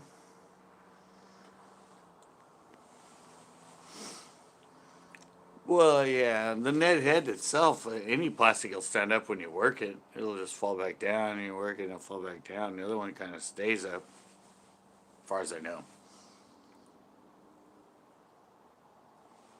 It's kind of the same look when you're working it. It's the way the head's designed. Even Ned himself doesn't use the Zeman.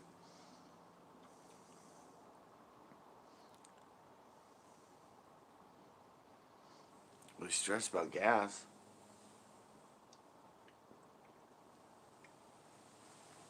What kind of gas? I don't understand.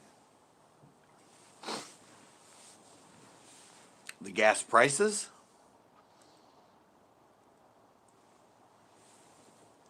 I don't understand.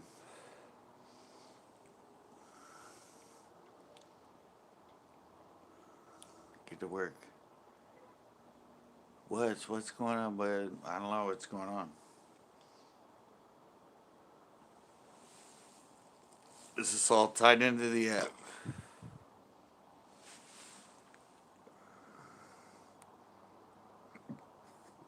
Oh, okay. Monetary things. All right. Same here. I'm worried about, yeah.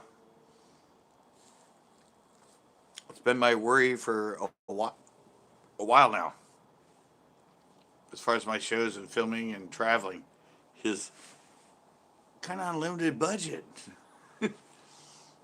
Kind of got to stay local. Can't use a lot of gas.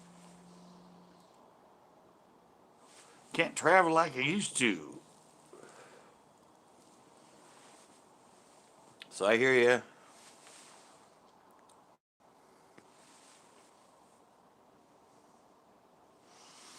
Wow, I'm sorry to hear that, Skunk Water. I wish I could help.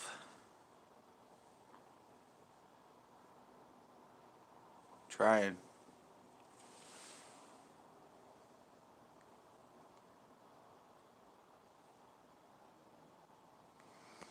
Well, that's what we're all here for.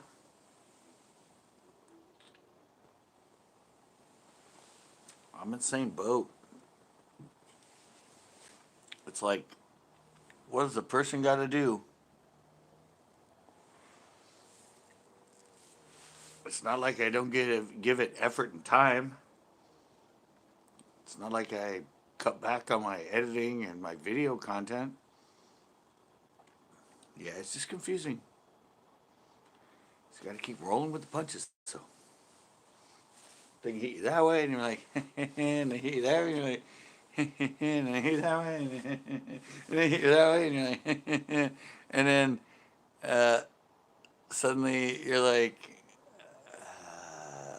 okay, that's really starting to hurt. And you go down. Then you get back up because they left. And you're like, all right, I'm ready for the next hits now. Yeah, YouTube's pretty much just all I do right now. I'm a struggling artist on a different platform. I've been a struggling artist in a lot of stuff I've done, and now it's just a struggling artist on YouTube.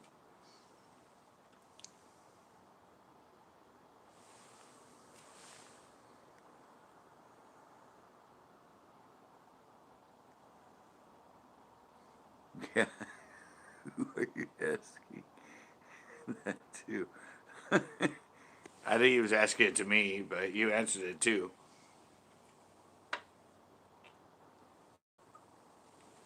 Yeah, it's a job, guys. It's a job.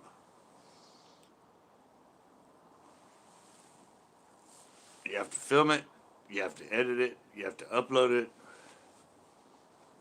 you have to be, yeah, you have to be, you just have to want to take it to the next level. You gotta spend more time editing, more time filming. You just can't throw shit up anymore. YouTube's a business platform.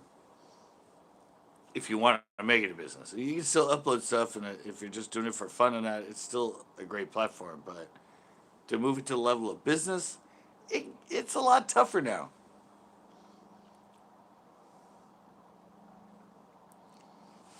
Yeah, yeah. That's what is that?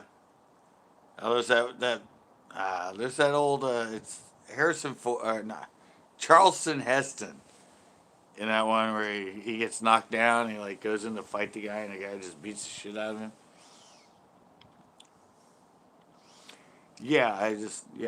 I'm just trying to find my niche.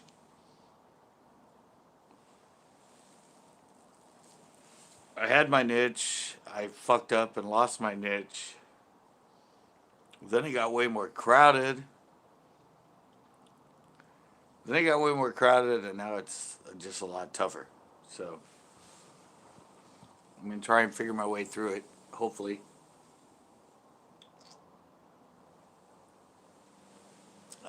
I don't know. I tried all that.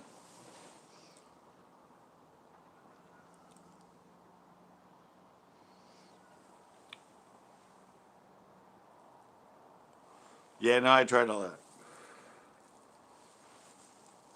I went into the whole FLW with that, like, oh, I'm so good. I'm going to win. I'll win a boat. I'll sell it off. No, it just didn't happen that way.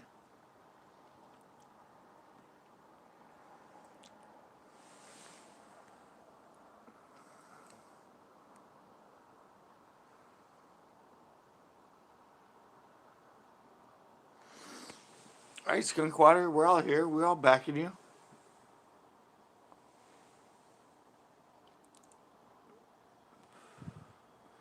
Yeah, you were telling us that in the last one. Don't worry, you can support that. You can always throw it in my chat. I don't get tons of people in here, but it all helps. I'm known. Word gets around. Hopefully I can help. If I can't help myself, hopefully I can help somebody else. That's my whole philosophy. It might not turn dime for me, but if it'll help somebody else and they can start turning a dime, it's all good. It's paying it forward. It'll come around in the end. You just got to keep committing and doing what you do.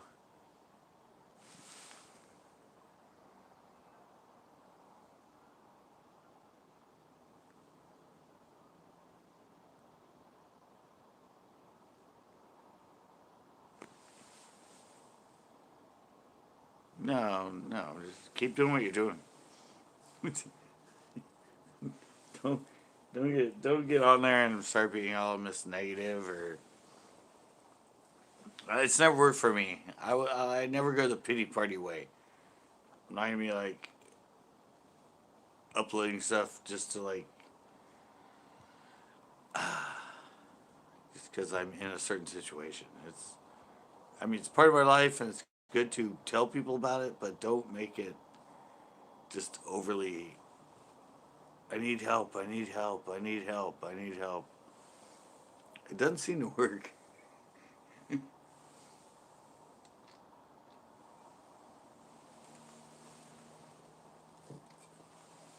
Just keep doing what you're doing, and people will follow you. It's my philosophy. Of course, it hasn't worked well too much this time.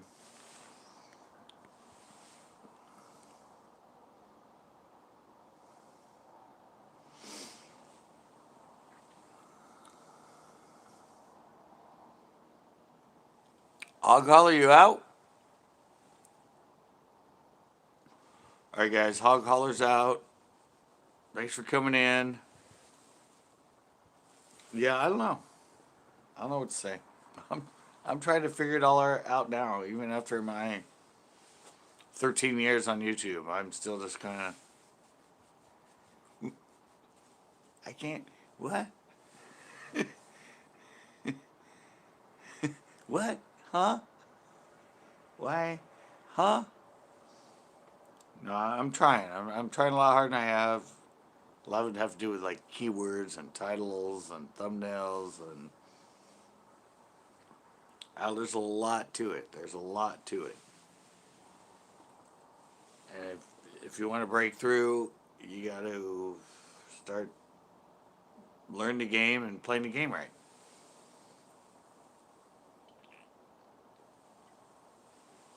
It's not going to take away from who I am. It's not going to take away from how I edit.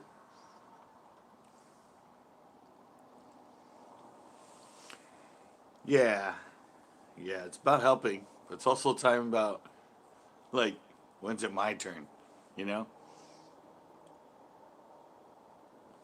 It's kind of the boat I'm in right now. Yeah. No, it's yeah.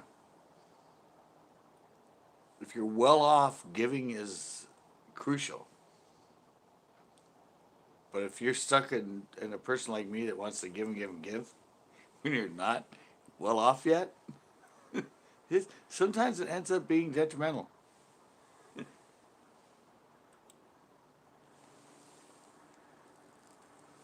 you find yourself giving a lot more than you're receiving, and it gets really sort of frustrating at times. But it's another punch you gotta take.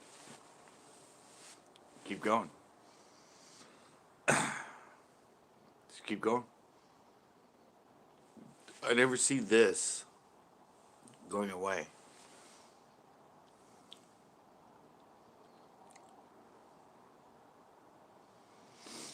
Alrighty.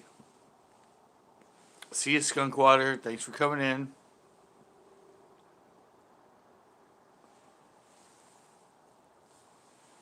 Thanks for joining us, hanging out. You're on the right path. You have the right thoughts. You have the right issues about it. Just keep going.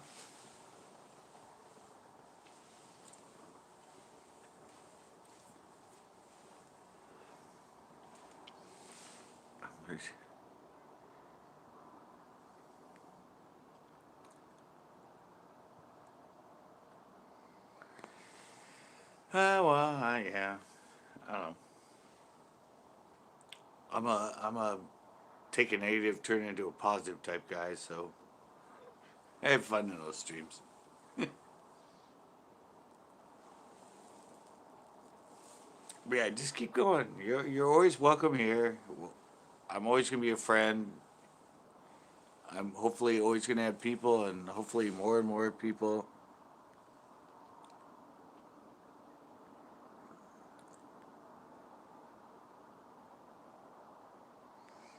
Yeah, yeah. I don't like asking either.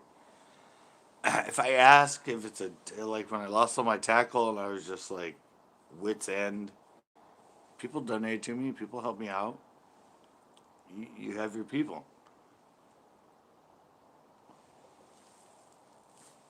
I mean, accept what they give you, appreciate them, bring them into your family, and just keep growing it.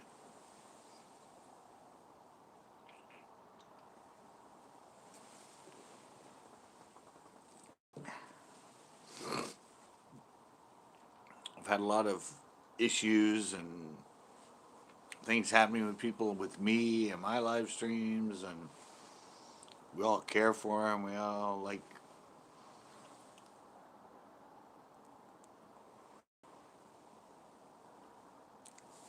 Well, that's fine. Even when I type them in, they end up not being the way I meant to type in. It's just like, and I look at the chat and go, "What the fuck?"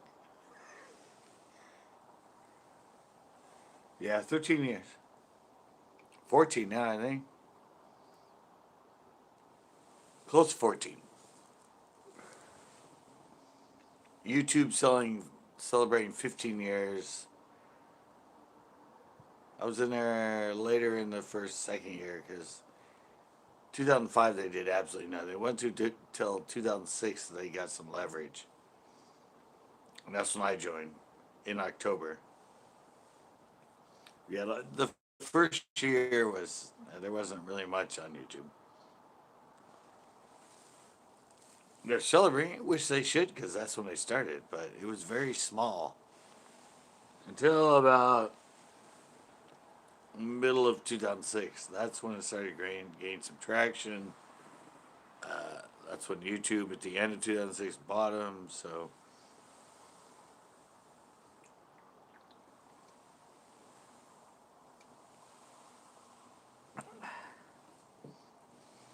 yeah, I had my golden time right as I effed up. Kind of bailed off YouTube for a little bit. Right as the rebirth, about 10 years in 2016, that just sort of skyrocketed. And yeah, I made every mistake.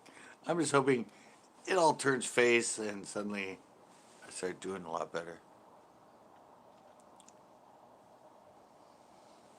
Yeah, same boat, not as much time.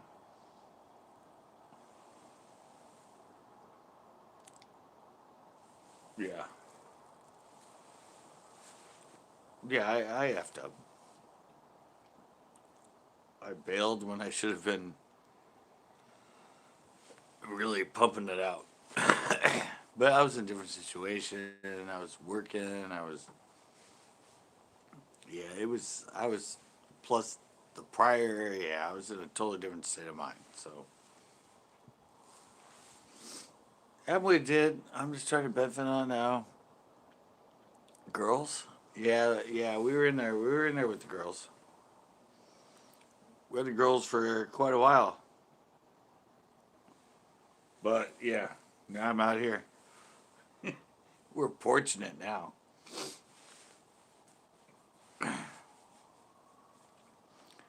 We've been doing some educating.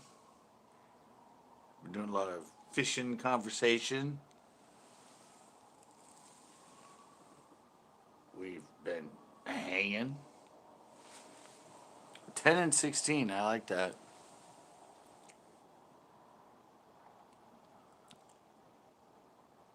All right, Skunk Water, bye again. She's been contemplating leaving for a while, but she's back.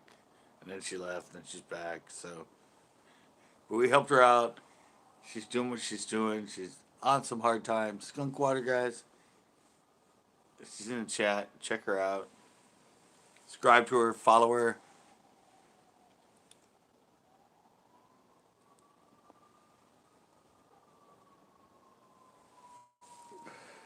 You have it?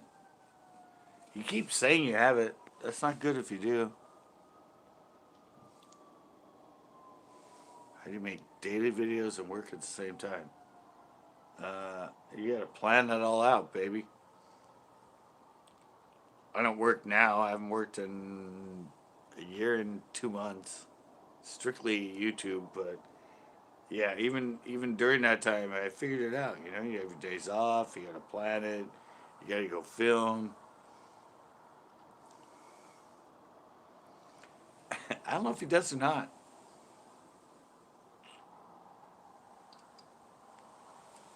Keep saying he does. I don't know if it's true or not, but keep saying he has it. Heard the whole thing on the news and all that about today. I'm talking about. Really? Wow.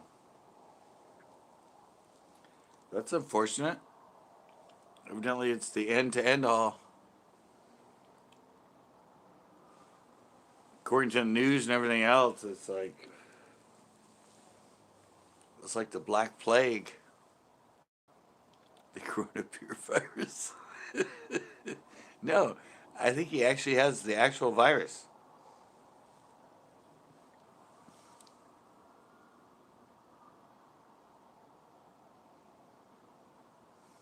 Well, if you had it and you're getting over it, that's good.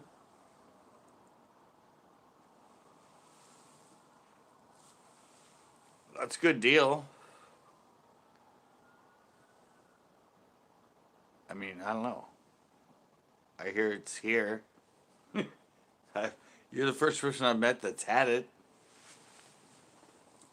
Luckily, it you didn't get hit that hard and you didn't die from it.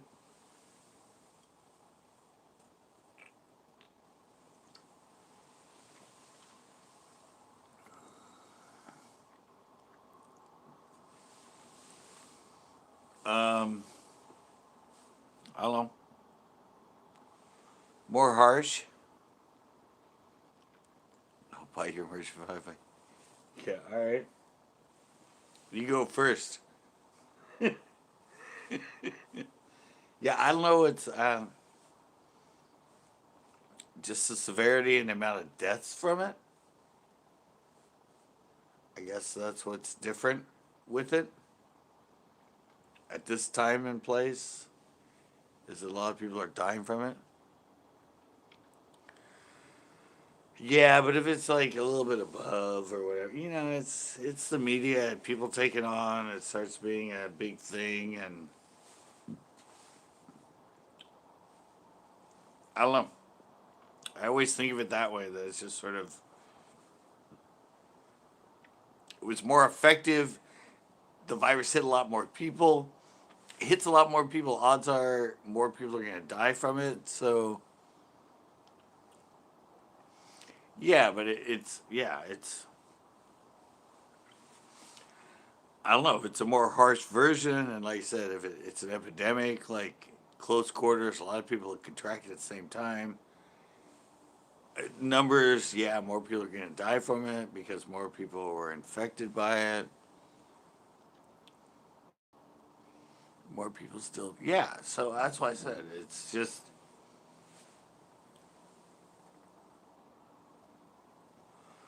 Is your merch high quality? No, no.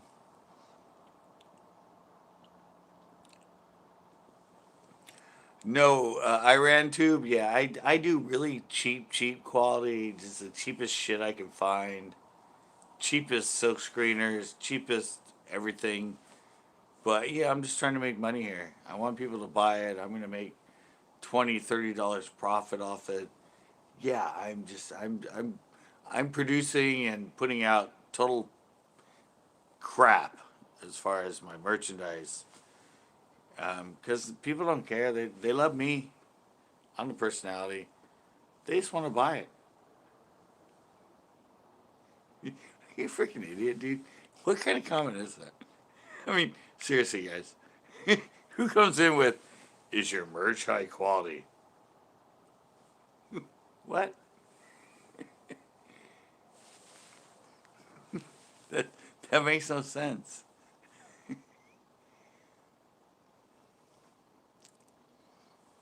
Yeah.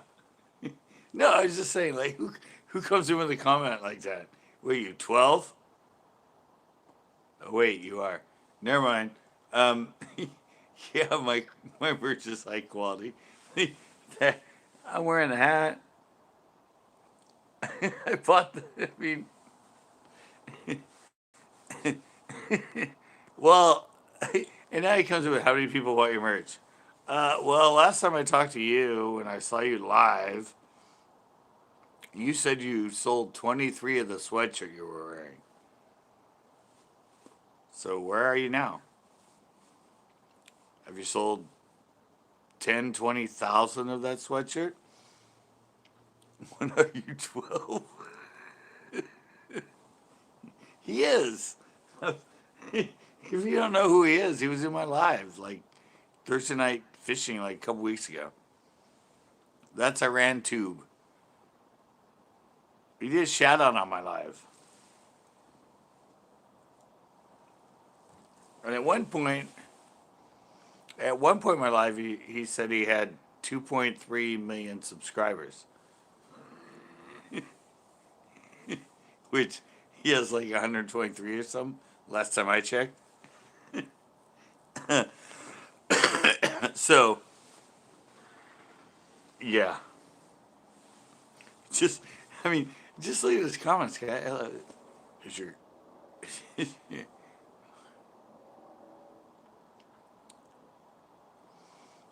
I'm there every Thursday, dude. I mean, if you follow me, it's I've been doing it every Thursday for like months now. It's, you don't have to like guess. It's a pretty consistent week.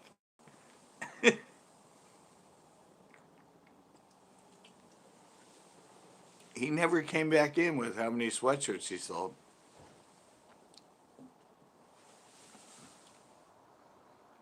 The schedule simple. Okay, I'll come Thursday. I have three.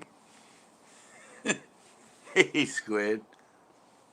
Squid's in the house. Uh, yeah, no, I just don't. I ran to, dude. I've tried to be cool to you. We're trying to welcome you to the family, but dude, you just asked like seriously. You asked like the stupidest questions in the comment. I mean, no offense, but you're just like, you know who I am. You know what I do. Hello.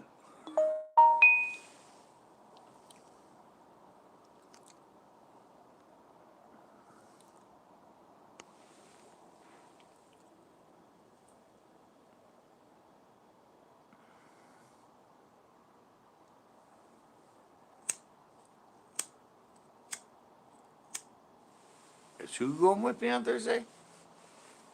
Abraham? I have no idea. Is he?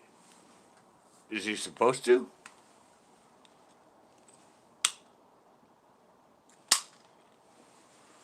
I haven't heard from him. I don't know. I haven't checked my email yet. I usually only check my. I only check my email right before, at the end of the night, usually. So I don't know. And I'm supposed to do. I think the Banana Cruise have another thing on Saturday. They said 29th, so I guess that's Saturday. So I got to email them, figure that out.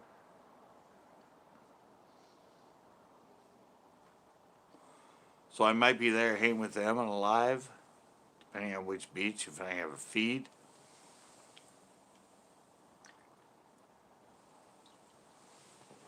Or I will just film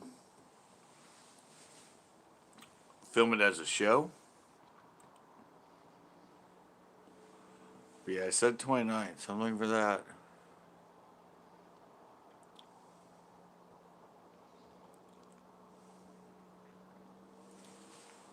And 5. Penis. What? You just see if you can type the word penis in the chat there, Tanner?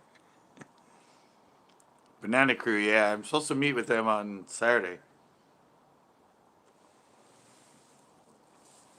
Saturday's 29th, right? Okay, yeah, you post Monday, Wednesday, Friday, Saturday, Sunday.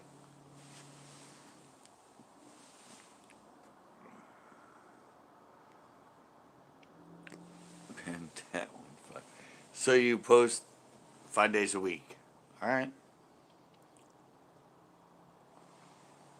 That's nice. I ransoms in here. What type of quality is the merch?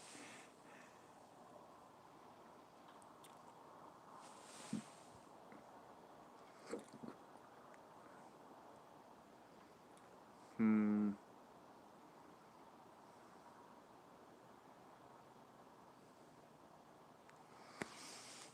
Banana Crew? I don't know. There's a crew around here that does a bunch of fishing videos and stuff. Evidently. They have merch. Some have sponsors and stuff. I don't know, but they're called the Banana Crew. They're here in the Monterey Bay. I'm going to go meet up with them. Saturday, evidently.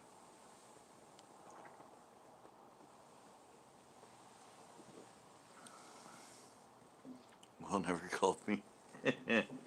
Yeah, well, you gotta remember, Will's a total a-hole. Wannabe Googans. I don't know, I'm just gonna meet with them and see what happens. It's an invite. A bunch of them got on my live like a couple weeks ago. I have their email now, so we'll go see what happens. Will who? He's talking about Will Hesh. Central Coast Bass Fishing.com. Not Central Coast Bass.com, but Central Coast Bass Fishing.com. That's Will Hesh. He does guide services. He has some products for sale with a surfer haircut. Yeah, that's Will Hesh. FYI, he's that guy. He's number one above me on Google search somehow. Yeah, he's down in Slow where I started. He guides at Lake Nasi and those lakes. Lakes I start at. He guides down there.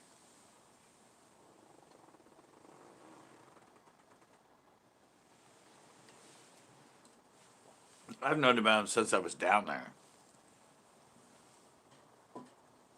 Since I did Central Coast Bass on cable access where I was down there. Yeah, he is what he is. I just don't know how his search comes up above mine, but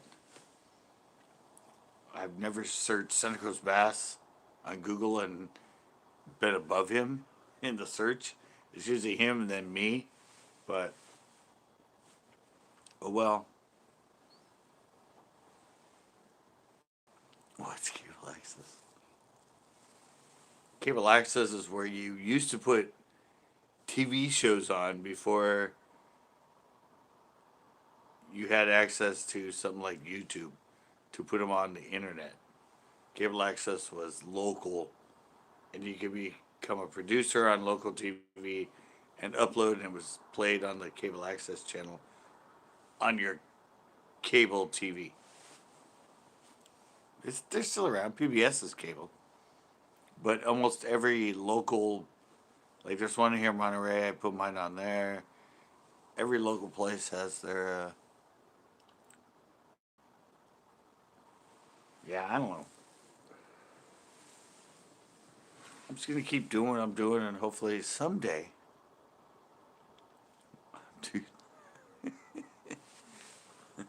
I'm a I'm a unsubscribed like angry and what Iran tube. Really? All right. Whatever. Bye. Bananas. I don't know. I don't know. They hit me up on the live, and they all came in, and a lot of them subbed, and yeah.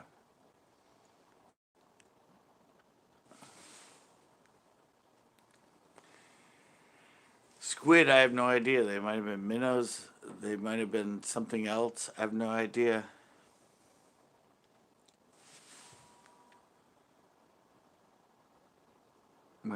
My wife tried to put a worm on the hook, and it was the wrong worm. Okay. don't don't know where that came from.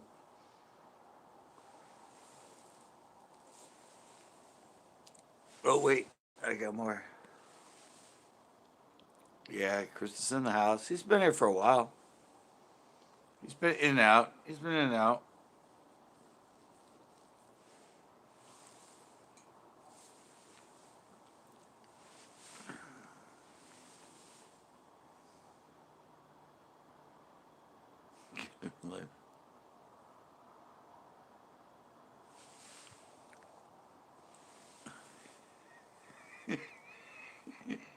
Check out. I shot a gun. All right. I thought you had subscribed to me. Why are you still hanging out? Yeah. Thanks. Thanks for yeah. Thanks for saying and subscribing. I didn't do another shout out for yourself.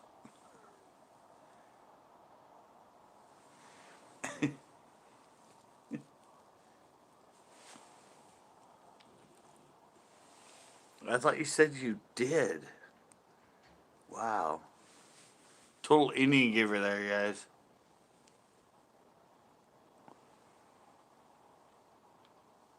All right, Tanner. Get over it. Obviously, you are. You're getting released. So, our first survivor of the coronavirus, guys. Fishing with Tanner. He said the coronavirus. He was in the hospital. They release him tomorrow. He's a free bird. Drinking, partying. That's the life. Yeah. It's not the best life. At least not at this point. But it could get better. I'm not the first. But, well, you're the first on my channel. You're the first person on my channel that's had it. I wasn't saying the first in the world, but as far as somebody that's part of the CCB crew, you're the first.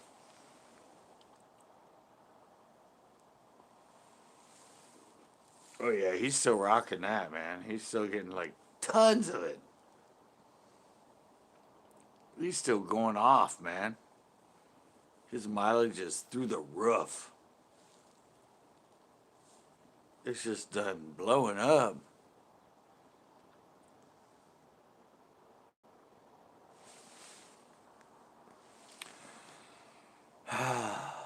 Maybe.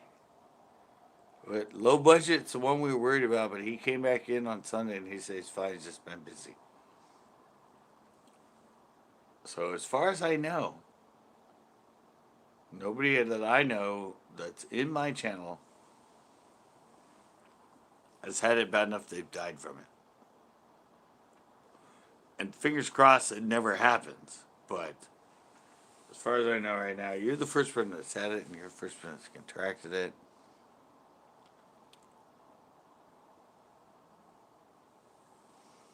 I don't fish every day. I only fish like twice a week.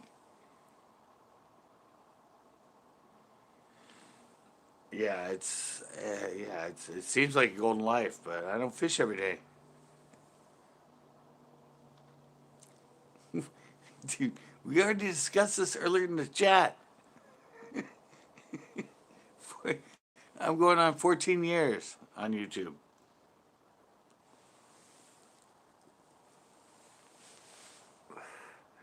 Yeah, it seems like he just needs some money to get it hooked up. Squid. That's all he needs.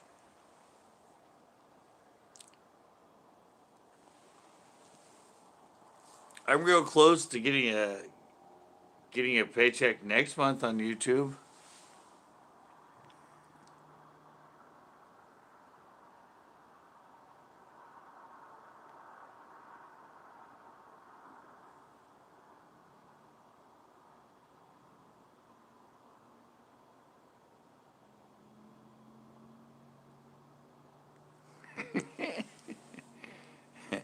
I was on YouTube for 5 months.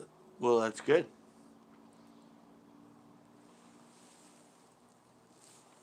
Keep it going. Keep it going, Iran tube. You never know. I could be suddenly going, I remember that little kid was in my life. Now he's at 2 million subscribers. Okay. Okay. You try to be nice kid and he just keeps punching back.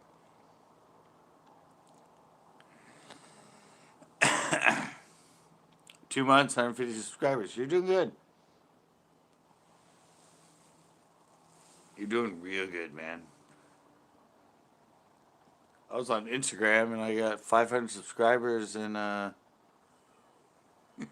month. What's up, buddy? Fishing with Tanner. Or the fishing trucker, sorry.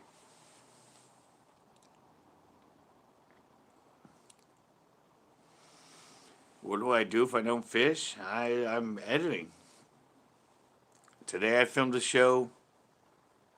Filmed it, edited it. I mean, I do a lot of tips and tricks and the video blogs, all that other stuff. So every single day I'm either editing or designing or it's pretty much nonstop. I mean, there's not a day that I'm just like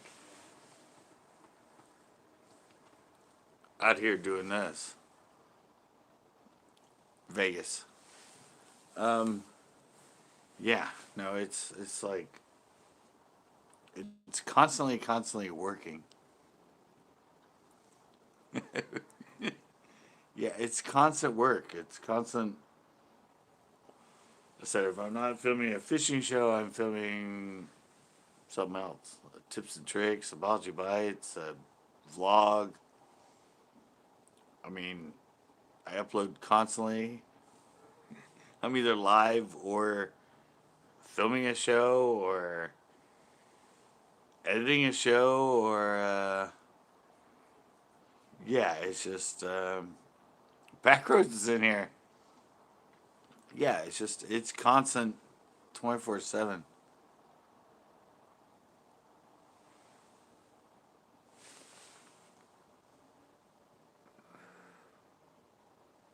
Yeah, you love what you're doing, but when the money's not following, it's like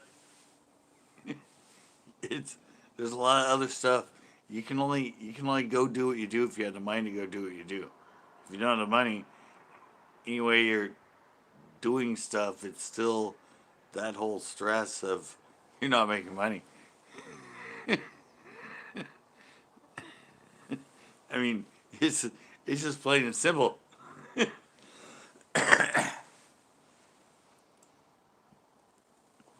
You want more biology bites? All right. I got a lot more of them scripted. I have a lot more somewhere scripted. I'm just trying to find my way. Yes, we want biology bites. I know, but I don't know. It's hard because biology bites. Seriously, um,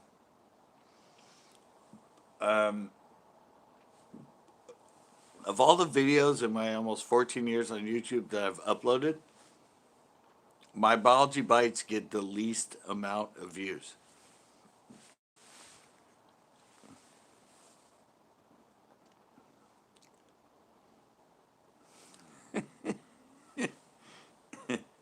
No, it's just I mean, there's a lot that goes to it.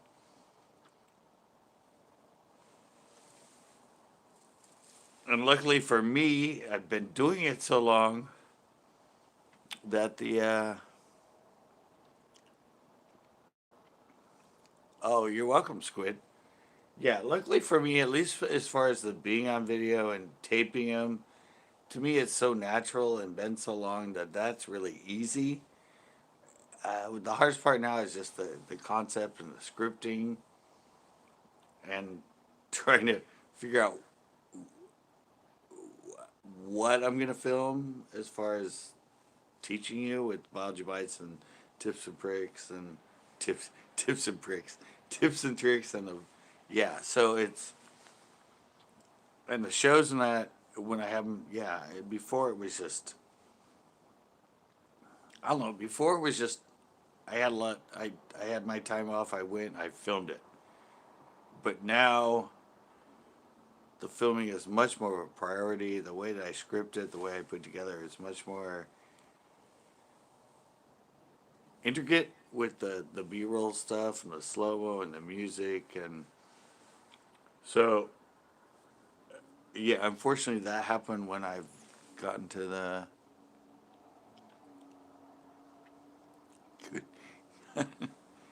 yeah. So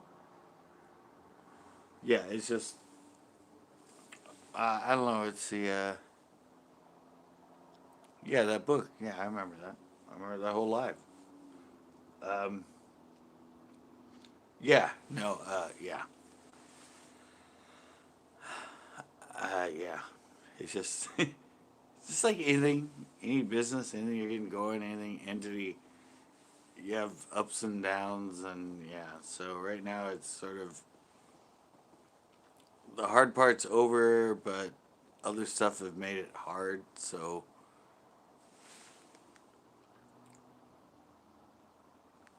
this itching song, I don't know, maybe that'd be fun. Yeah, it's just I don't know. It's going. It's gonna be fun. It's gonna work out.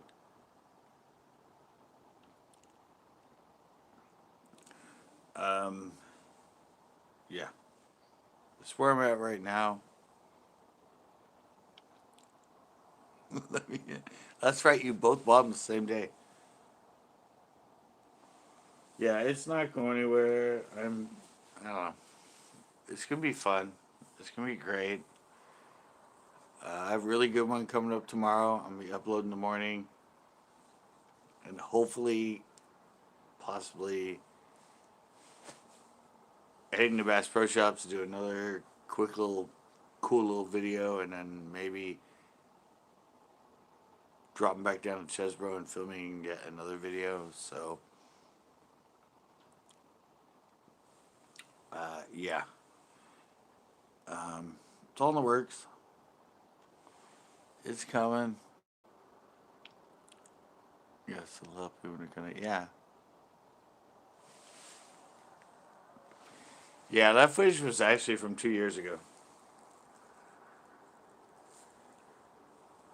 Frank. That was a 2-year-old. I don't know. I'm sort of, I have a library, a lot of stuff. A lot of people haven't seen it, didn't catch it. So I can use a lot of that. Well, you're just going to have to wait and see. Crowd crazy. Because, yeah, I'm going to go up there and film. I have like $60 I can spend. It doesn't suck. I just. I sent you an email about that. Yeah, no, it doesn't suck. I just think comparably within what Pinot has, you can have just a good day and maybe it gets bigger than you have going there, depending on the day and all that. It's not, Doomsday's in the house. What is up, Doomsday? Thank you for coming in.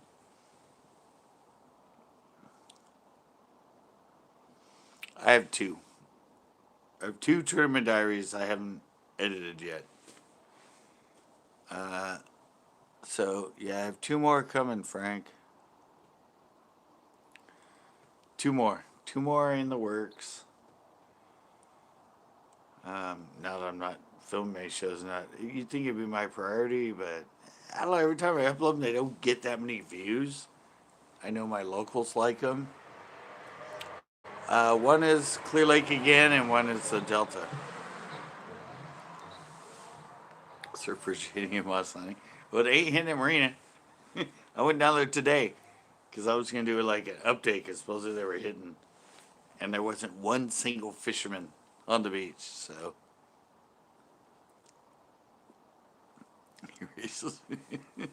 No, it's a great lake. You can catch a lot of fish there. I just think you can catch a lot of fish in comparable sizes at the Tigers are at. I know, but I'm trying to make it a business, and evidently at this point in time, they don't draw many views. So I don't know. I'm sure at some point they will, but squid really where? Yeah, I don't know. I don't know. I'm just trying to plan out. Yep, very much more. Yeah, they're good. I love them. They're over 3 days. They take a long time to edit.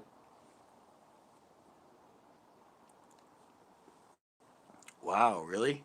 Nice. I've never caught one that big. I've caught one around 2 pounds, surf perch, barred surf perch on a bladed jig, but I've never caught anything over that. Of course, I don't fish for much, so. Yeah, yeah, I still have a. Just click. Yeah, I try.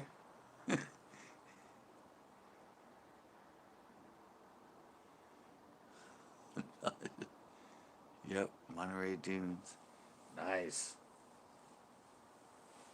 Yeah, I don't know. I'm trying what I can. I'm editing what I can. I'm saving stuff up. I'm trying to get the analytics to work in my favor through keywords, through all the other stuff. It's just hard to do. It's not. I mean, it takes a while.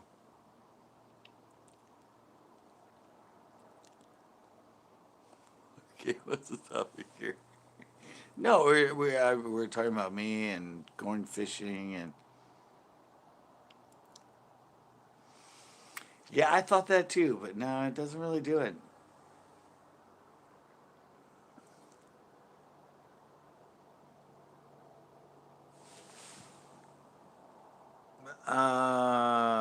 Backroads, plastic grub crazy.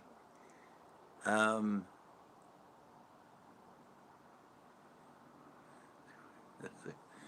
uh, I don't know. I think my retention on those is about the same, 7 8 minutes on those videos compared to my normal videos. Retention rate, no, it's about the same, average wise.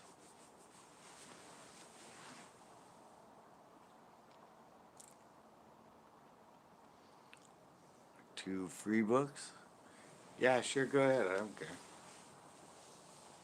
I'm getting ready to shut this one down anyway. Post all you want.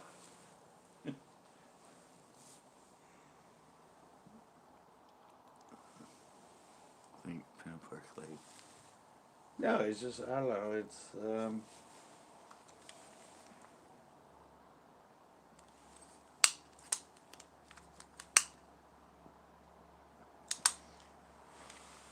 It's all a game these days, guys.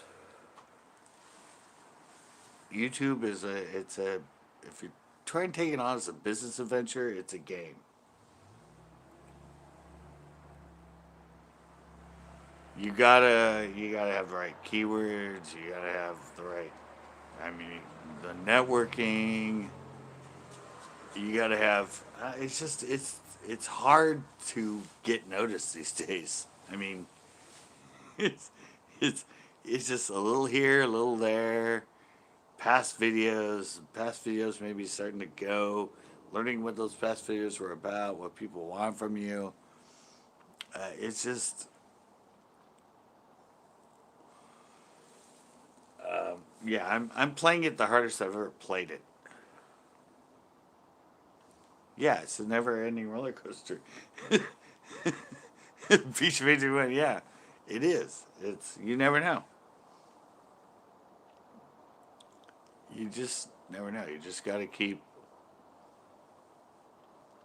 plugging away, and hopefully you get that one that takes off, and that one can make your whole channel. You get somebody goes viral and starts getting. I mean, I have videos that have over 300,000 views on YouTube. Ones I made way back when just for fun, and it was easy at that time to actually get those sort of views, but it doesn't work that way anymore. Yeah, keep on trucking, keep grinding. Exactly. It just takes that one little thing, and suddenly everyone's like, "Wow, this guy's amazing. I love him. He's great. How have I never found him before?" It just takes that one little out of nowhere spark. I keep trucking. Who knew? No, it's just, yeah. You got to keep constantly upping your video quality, upping your thing. I mean, you could have somebody that watched you like 5 years ago, and your video quality was shit, and all of a sudden they get reintroduced to you, and they're like, "This guy's still around? Damn, he's gotten a lot better. Wow, he's like, wow, I need to share this or something like that. Just something that simple."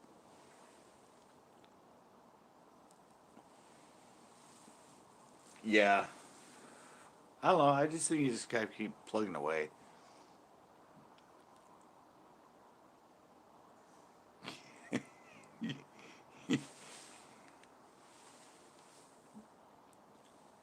Yeah, thank you, Squid. Yeah, no, it's just like I said. It's just I know there's nothing I'm doing that's wrong. It's just I don't know. Just analytics lining up, finding my time and place, and everybody else has told me that. You guys told me that. You've been there. You've been my supporters.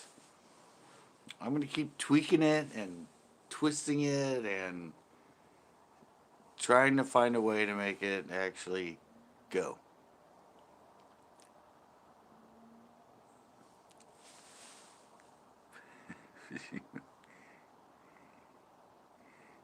It's just fish, pink fish.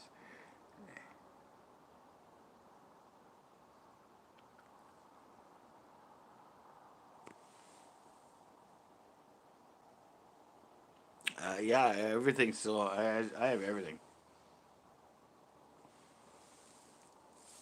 Everything I've ever produced is still on my computer. I've saved absolutely everything from all my all my experimental intros and playful intros and test videos and everything still saved on my computer. I because every once in a while I randomly go back and watch it and go, wow, the DJ video. Yeah, I still I mean yeah. I'm telling you guys, I follow it, I watch it. I don't I don't know. far as where I am now, I don't think there's anything wrong with what I do. It's just a matter of getting it to the right people and people that appreciate it. Wow, this thing just freaking went nuts.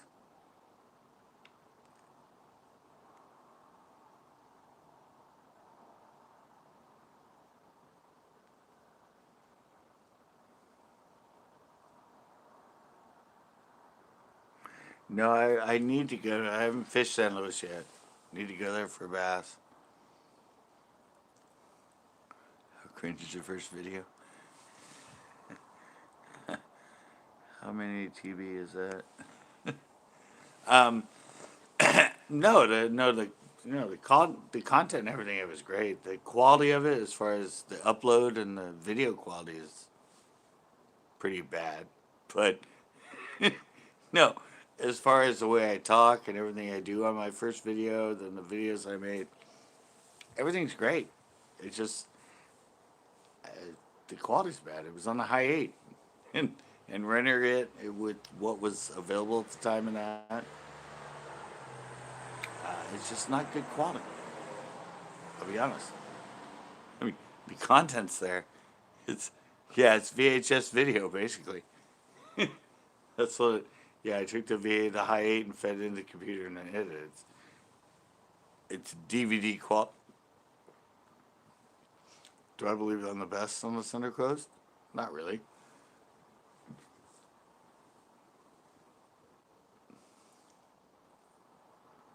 He's got stuff on reel to reel. No, am I the best? Not really. Depends on the day.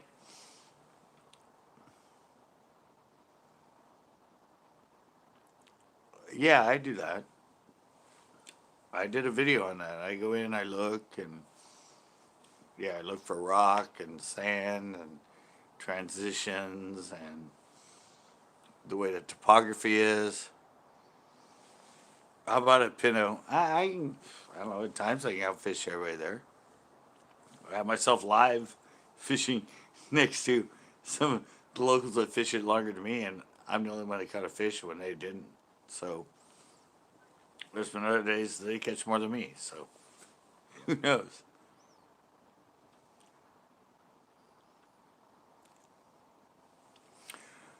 Yeah, good idea, Backroads. Yeah, I need to do that. That'd be good. Yeah. So I said, I'm trying to work through my library of 13 years of videos, and like I just did with that last one, with more educational with footage of fish being caught on it and that. So that's sort of what I'm working on right now. Yeah, they're gonna drain it evidently. I always knew they were. They can only save 20% of the dam. I heard they were gonna drain it. They might keep it at a really, really low pool, which means they're not gonna just completely. But yeah, it might get down to San Antonio a couple of years ago,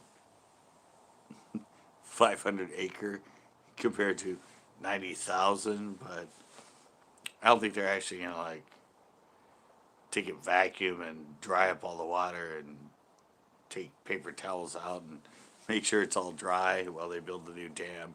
I don't know if that's really gonna happen, but when people say drain it, it's draining it down to a very, very, very small pool, not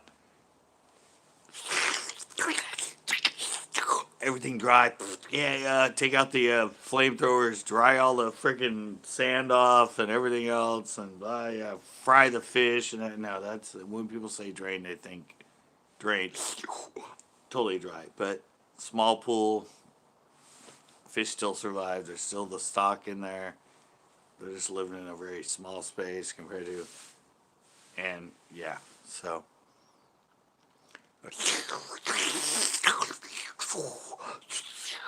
And then drying it all off. Yeah, that was the highlight of the video.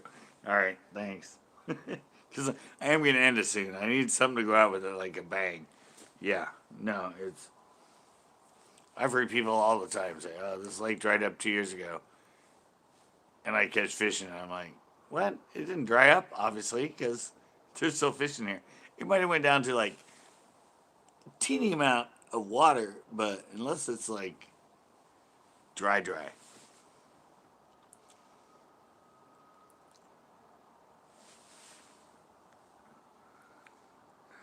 No problem. That's what I'm here for, Squid. Send it to me.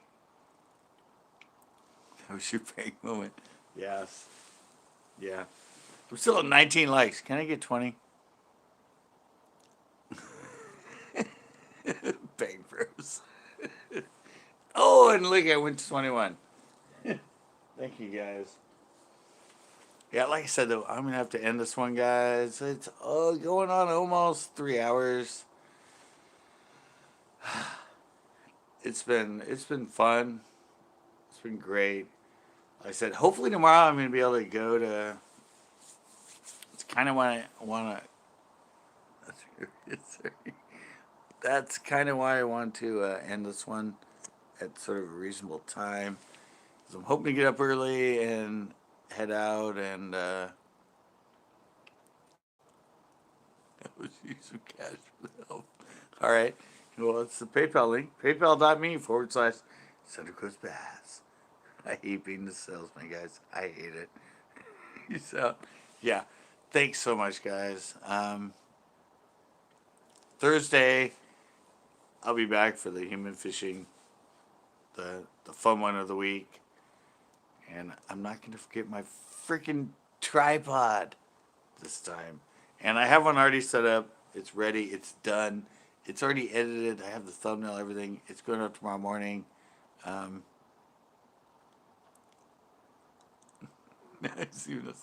No, I was going to leave anyway. It's not because of that, Backroads. It's just I'm trying to keep them not like. I try to keep them around 2 hours. We're already working on 3, so I'm taking it back. Just fish. Oh, you're coming in the house and taking your really? You're taking your thumbs up back? Hey guys, look, Just Fish just came in. Right as I'm getting ready to go. I mean, how late can I go? It's already almost 11. And like I said, I want to get up early. I want to try and do some other. I want to do a cool Bass Pro Shop video and hopefully a Chesbro video for you guys tomorrow. And upload one early in the morning before I go. One I just filmed today. So that's in the works. And thank you guys so much. And been busy about my house. That's all right, Just Fish. I'm just heading out now. And as I was saying, thanks guys. Thanks so much. Oh, he took his light back. Really? All right. I'm at 20. I guess 21 wasn't meant to be. But yeah. Thanks a lot, guys. Thursday, human fishing. Tomorrow, new video. And I went down to 18. Wow.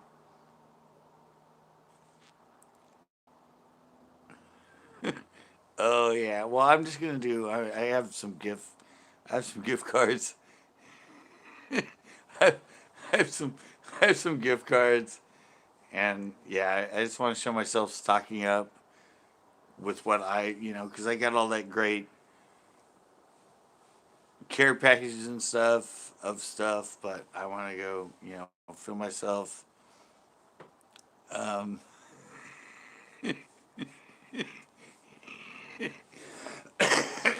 I understand you, Just Fish, now. I understand you, yeah. He is a little annoying.